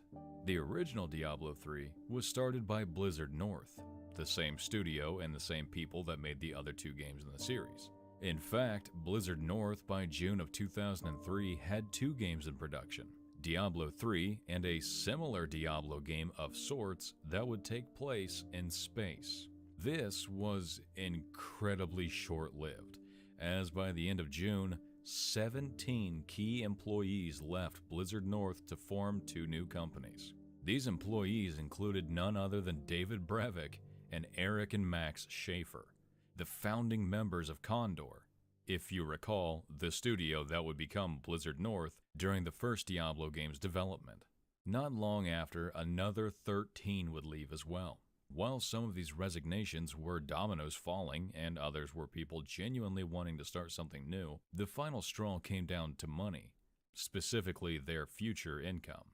Their parent company, Vivendi, renamed from Havas Interactive, had recently gone through a catastrophic financial decline, reporting a corporate loss of 23.3 billion euros. The company was scrambling, selling off shares of spin-off companies, began reorganizing to stave off bankruptcy, and forced their CEO to resign. The same CEO that would eventually be found guilty in France during 2011 of misappropriation of company funds and divulging misleading information during the time he headed Vivendi. To his credit, he appealed the decision, and in 2014 they overturned his charge of misleading investors, but upheld the conviction on charges of misuse of corporate funds. The story isn't about him, but I found it incredibly interesting that after Vivendi, he began working as a business consultant in New York. How appropriate. After losing so many employees, let alone key staff members, Blizzard would cancel the second game to continue working on Diablo 3. But it wouldn't matter, because on August 1st, 2005, Blizzard Entertainment would announce that they were closing Blizzard North and canceling the game altogether. It was admitted that the reason for Blizzard North's closure was due to Vivendi's displeasure with the quality of work that had been done on Diablo 3. In their defense, it's probably pretty difficult to make a game when the lead designers as well as more than half of the staff walk out. The story of Diablo 3's development after the closure of Blizzard North is severely fractured. Most points are anecdotal or recreated based off of what's in the game, or the specific tools used, such as their new in-house rendering and physics engine, which, of course, have no documentation available to the public. With such a dearth of information or transparency, one is left to wonder. It could be that they just wanted to wait until they had a solid release date before they revealed it. But, having gone through many pages in my research and several candid social media posts from current and ex-employees, I'm of the opinion that they weren't fully confident in Diablo 3 ever being released. They just thought it was too valuable to not at least try. This may be an abrupt transition, but with as little information as there is of the development stage, I think it would be best to finally move on to the gameplay and Jay Wilson's post-mortem interview.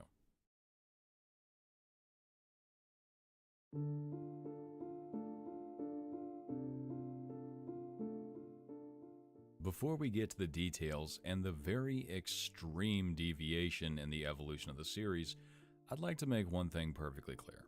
There absolutely are people that enjoy Diablo 3. It still has a sizable player base to this day. Diablo 3 outsold Diablo 2 by more than a 5-to-1 margin. However, in arguendo, Blizzard canceled the second expansion that was supposed to be released sometime after Reaper of Souls that they were already working on because they couldn't keep enough people playing to make it financially viable.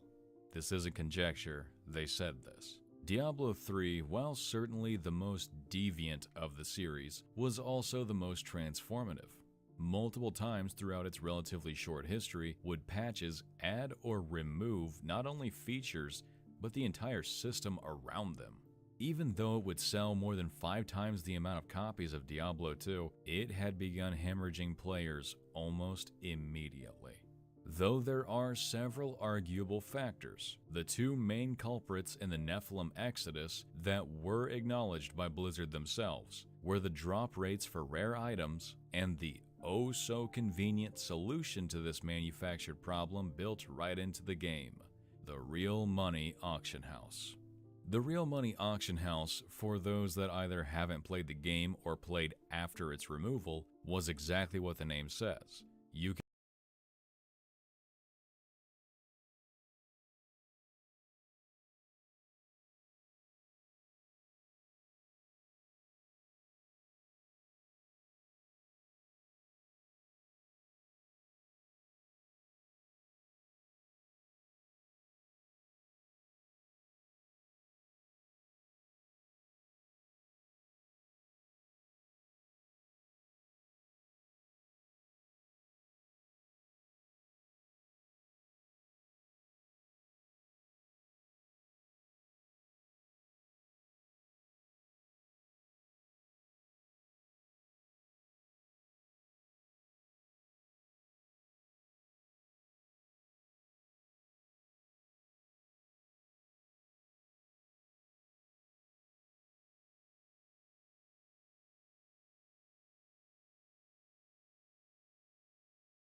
A little bit since we last mentioned it, so let's bring up that core gameplay loop again, huh?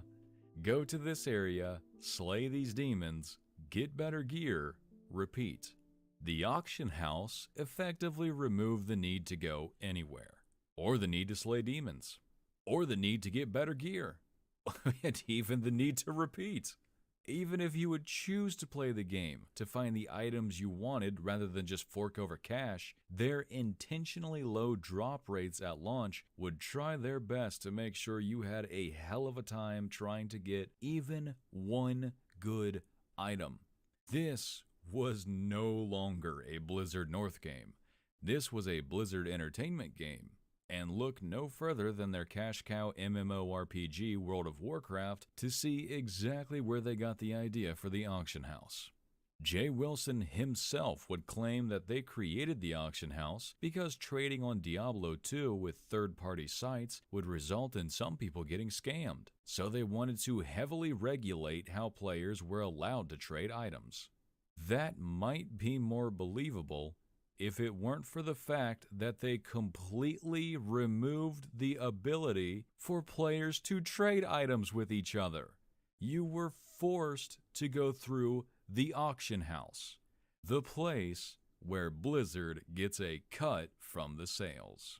Normally this is where I'd write a full argument with examples to back up either the facts or my position, but Blizzard did the work for me 9 years ago in an EscapistMagazine.com article where community manager Micah Whipple said, "We recognize that the item hunt is just not enough for a long-term sustainable endgame. There needs to be something else that keeps people engaged, and we know it's not there right now.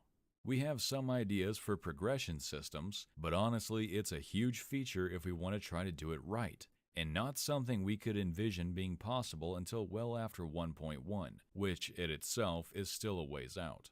We believed pre-release that the item hunt would be far more sustainable and would work to be a proper endgame for quite a while. That didn't turn out to be true, and we recognize that. Now it's at this point in the video I think I need to apologize. With these long-form videos, I try to be as neutral as possible and just tell the story, not craft the position. People have commented that they find these videos professional, and while I'm certainly far from that, I do try to maintain that demeanor. But when it comes to blatant bullshit like this, I can't help but regress from documentarian to that same massively disappointed Diablo 3 player I was back when this was all happening. The fact that they actually said the words, "We have some ideas for progression systems." Like they weren't aware that progression systems were one of the main features of not only ARPGs, but RPGs as a whole. There is no man alive that could make me believe. Every 4 years, 4 fallen champions are chosen for reincarnation. Reborn in legendary... They were not fully aware that the auction house would be used to buy all of people's gear, especially considering the fact that they intentionally set drop rates to such abysmal levels that they were genuinely trying to annoy people into spending money. Diablo 3's initial evolution of the series had tossed the core gameplay loop into the trash and replaced it with play, don't progress, oh there is no progression, fuck it, I guess I'll just buy it. They didn't even have the foresight to throw a repeat in there. Of course, there were many other complaints. You weren't allowed to change your skills while in combat because I guess maybe that would make it too easy to see what works best or something. The game is also always online, so single players can also enjoy the wonders of being disconnected.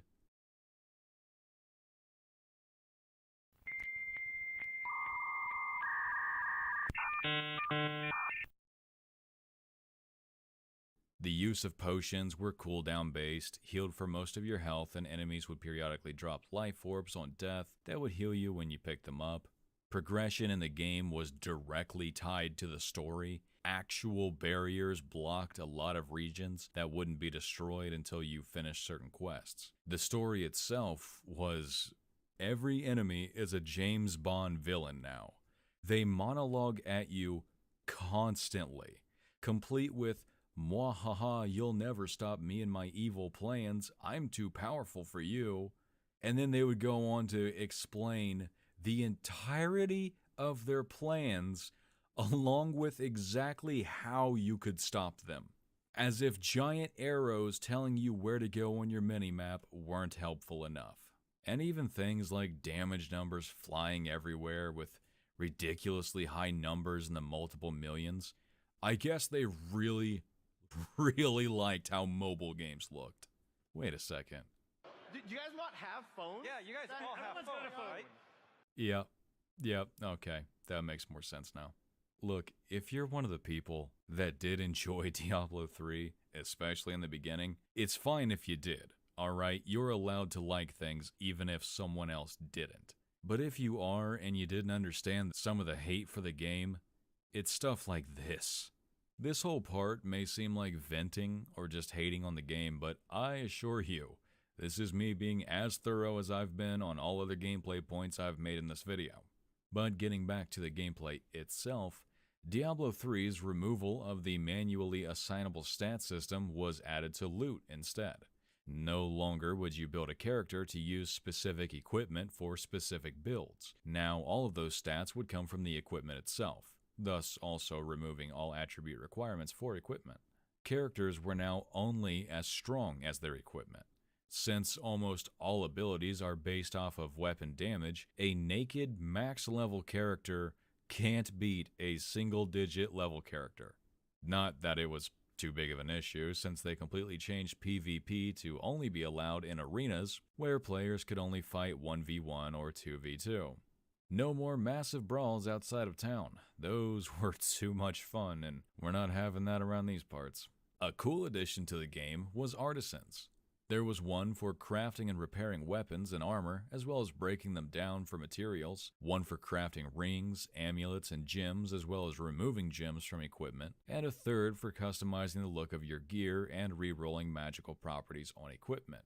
However, they had gotten rid of runes. Kind of. Another big change to the series was the removal of the skill tree. Rather than each class being able to make separate skill-based builds, players were now all given the same abilities for their class, of which you were only allowed to use 4 of at a time. That was a decision. Everyone also unlocks the same runes. They got rid of runes for equipment and instead put them in your abilities because reasons.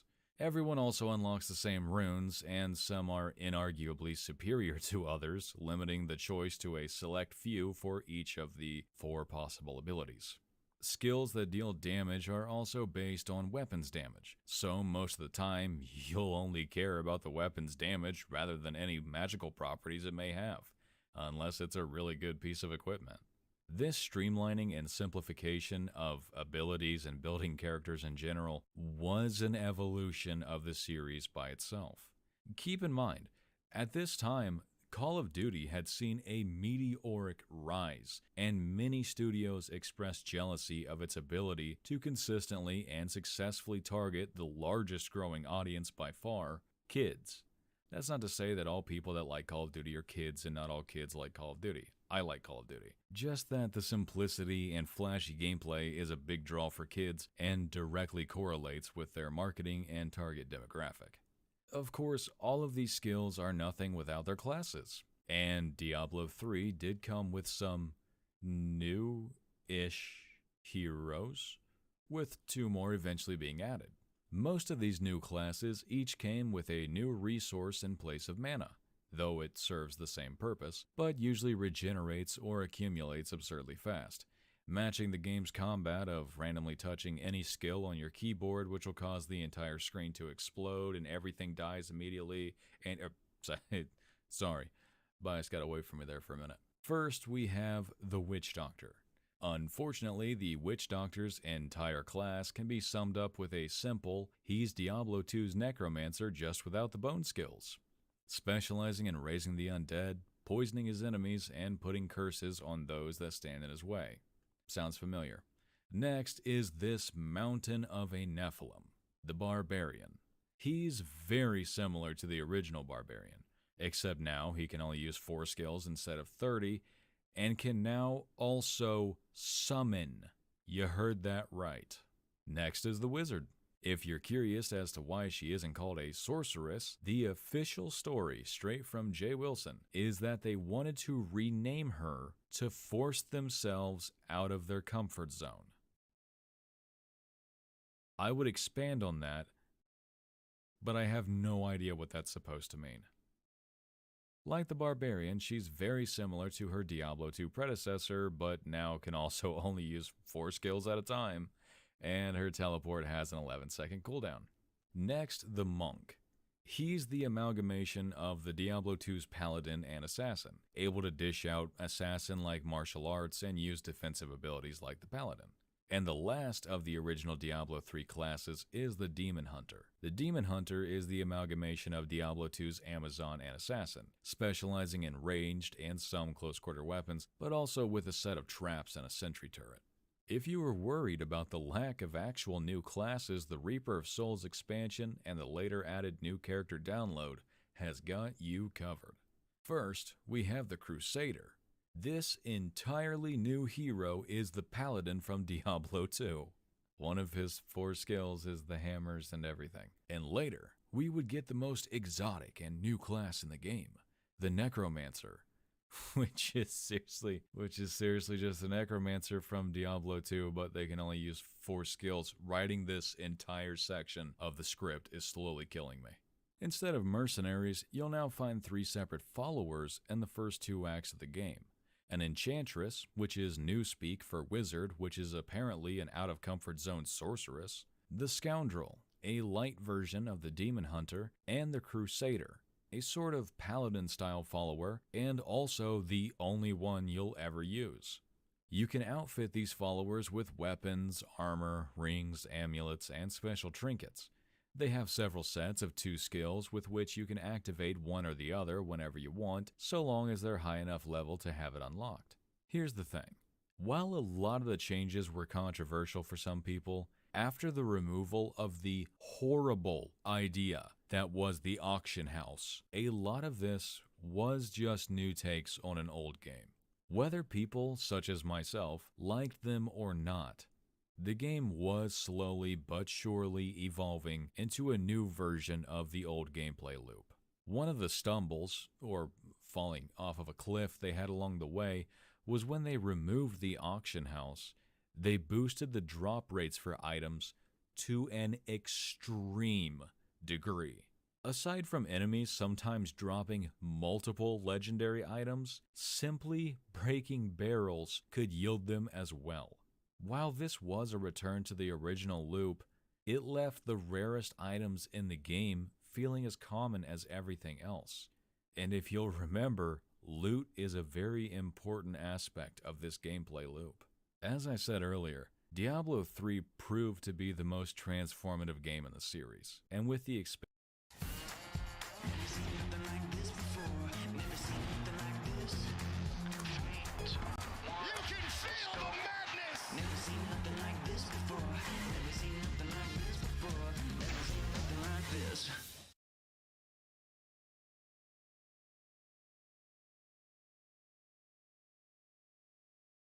Google Fi, a phone plan by Google. Get the Samsung Galaxy S23 free with qualifying trade-in and 24 monthly bill credits. Enjoy its superior camera and a battery that lasts all day. It's all new, and now it's all free. Order yours and save on Google Fi.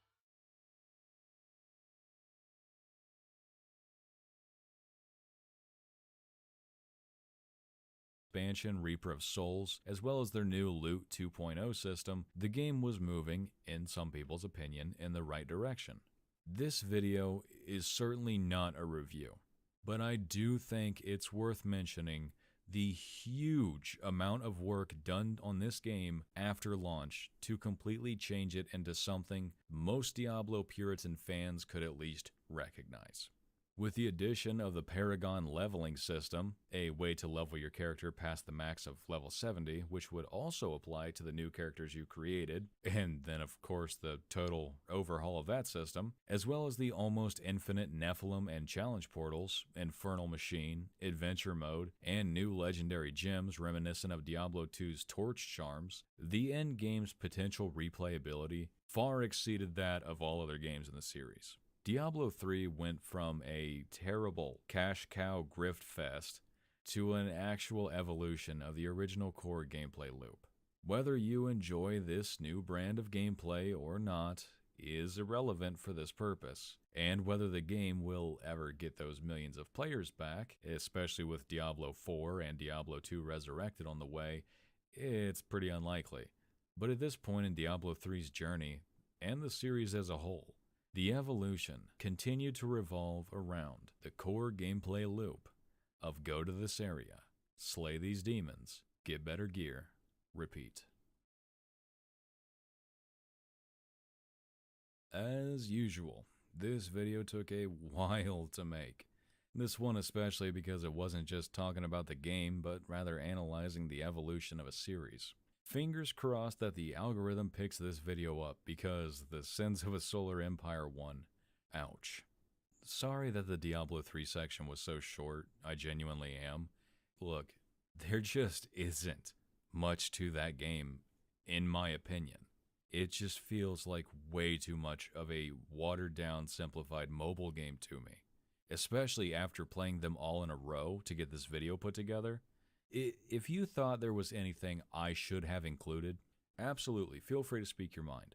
But also remember that this is all my analysis, it's my view on it, on the series, and we probably view things pretty differently.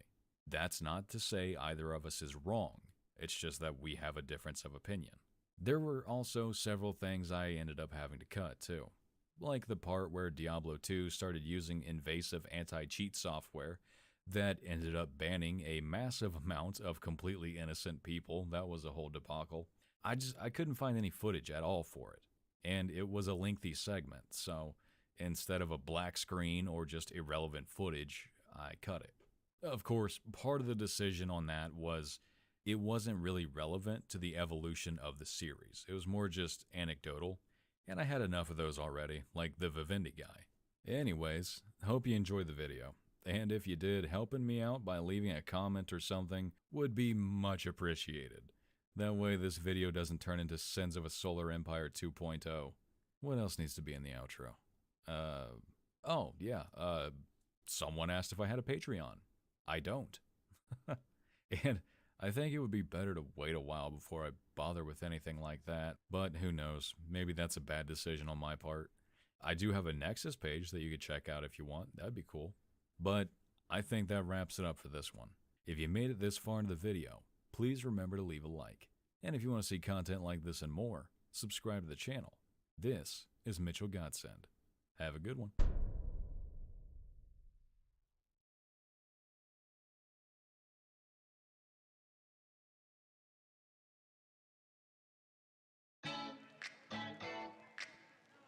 We are not our bodies. They aren't our identity. Shouldn't part of this whole thing be that people should be free to make the changes as they see fit for their own health? Rather than hashing these things out online, we honestly need to shift these conversations to be between doctors and their patients. Everyone should be allowed to make healthy choices to manage their weight without any shame attached. You can find us online at itsbiggerthan.com and follow us on Instagram at itsbiggerthan. Hey everyone, if you haven't been keeping up with Diablo 4 announcements, today we're going to go through all of the new features or lack of features coming in Diablo 4, which are new changes from previous games, and they are actually pretty surprising, especially the last few. Now, we learned in a recent interview that players can earn 3 things by playing the Diablo 4 beta in the coming weeks in March. By reaching Kyovashad, the capital city of Fractured Peaks, you can earn the title Initial Casualty, which is a bit of a funny title, and if you reach level 20, you can get the title Early Voyager and and also get a cosmetic item, which is a backpack which holds a cute little wolf pup, which is called the Beta Wolf Pack, serving as a cosmetic item only. So there's a few rewards for you if you are planning on playing the beta this March. Now we also learned that only 3 of the 5 playable classes will be available during the early access beta on March 17th through March 20th. Those 3 classes are the Rogue, Barbarian, and Sorceress. And during the open beta on March 24th through 27th, all classes will be available, including the Druid and Necromancer. Now, one of the most massive changes coming to Diablo 4 that we just learned about is that armor will also reduce magic damage taken, a role that was reserved for resistances in past Diablo games. Just recently, we learned that armor will provide 50% of its reduction to magic damage as well as its regular reduction to physical damage. Now, the amount of armor items provide is directly correlated to a new system called Item Power. Item Power will be shown on an item's tooltip to represent its power. Think item level, like in World of Warcraft if you've played that. The higher the item power, more armor is going to be provided by that item. And the higher level the monsters you slay, the higher item power the items they will drop, and therefore they'll have more armor. Now, monsters are also going to have this same armor, which is new for Diablo games, and it will scale with their level. Of course, the developers need to be careful here to ensure the player's power will outscale the monster's armor so that the game doesn't get too difficult as you progress. And if you're enjoying this video so far, don't forget to hit that like button and subscribe for more Diablo 4 content. What's also pretty surprising about Diablo 4 is that there will be no runes nor rune words at launch. During BlizzCon 2019, runes and rune words were displayed like the rune Amen and the rune Ko, as well as what appears to be an affix that rune combination creates, which is different from Diablo 2. But developers have stated that they will not be in the game at launch and plan to include them later on in a post-launch patch. This news, like the absence of set items, is slightly disappointing because rune words are just so much fun. I imagine it's hard to implement rune words since they were done so well in Diablo 2, but also they want to improve them in Diablo 4, maybe by listing the rune word recipes in game or balancing the rune words a bit more. So it can definitely be very challenging to implement, I imagine, and so understandable if they want to take their time on it. Another new feature coming to Diablo 4 is that open world maps will be preset, not randomized like in Diablo 2. However, dungeons will be randomized using Blizzard's dungeon level random generator from Diablo 3, which will feature over 140 fully randomized unique dungeons which will be instanced for just you and or your party. To make dungeon crawling more seamless, going from one level to the next will not require any loading screens. Now, this is really exciting because every Diablo game has those loading screens so far, whether it's going from one level of a rift to the next one, or in Diablo 2 from, level 1 to level 2, you always had that loading screen, however short it might be, but seamless, no loading screen dungeon experiences will be in Diablo 4, so I'm really excited to see how that feels. Now, within dungeons, you can even encounter random events, and you can affect what will happen in future dungeons. I'm really excited to see what exactly that is and the different sort of non-linear progression that comes from these type of events. Now, also in dungeons, you can farm a specific item slot of gear, for example, gloves within specific dungeons, which will change regularly, giving you a bit of direction when you're trying to farm gear. So I imagine a certain dungeon will probably display the item slot, and so you can seek out the specific dungeon you're looking for the type of gear slot that you want to replace or upgrade. What's new with Diablo 4 is that the world will be larger than ever before, with regions 10 to 20 times larger than any region in prior Diablo games. What's cool also is that we'll be exploring areas of Sanctuary that are mostly never before seen in any other Diablo game besides the area around Caldeum, which we did see in Diablo 3. By comparison, you can see how much of the world of Sanctuary we saw in Diablo 1 on screen, Diablo 2, Diablo 3, and what the playable area will be in Diablo 4. So really cool to see that we're going to have much more area to explore and that it's different. Also new in Diablo 4 is dynamic weather, which includes day and night cycles. We're going to see how that affects the environment, the monsters, and the player visually. And what's also exciting is that certain class skills can actually change the weather temporarily. Now, I'm thinking something that the Druid has might be able to do that, but excited to see what those class skills actually are when we get closer to release. There's also going to be 6 total zones within Diablo 4, the Fractured Peaks, Skazglen, Dry Steppes, Kehjistan, Hawazar, and no Diablo game would be complete without about hell. Blizzard has also stated that more zones could be added post-launch, so excited to see what may come out in the future. A free champion is waiting for you. Every 4 years, 4 fallen champions are chosen for reincarnation. When it comes to genre-defining games, seldom is the attention put on its creation or the first iteration. Focus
I would like to be done with the rune farming thing. I mean, Tal F would be pretty good.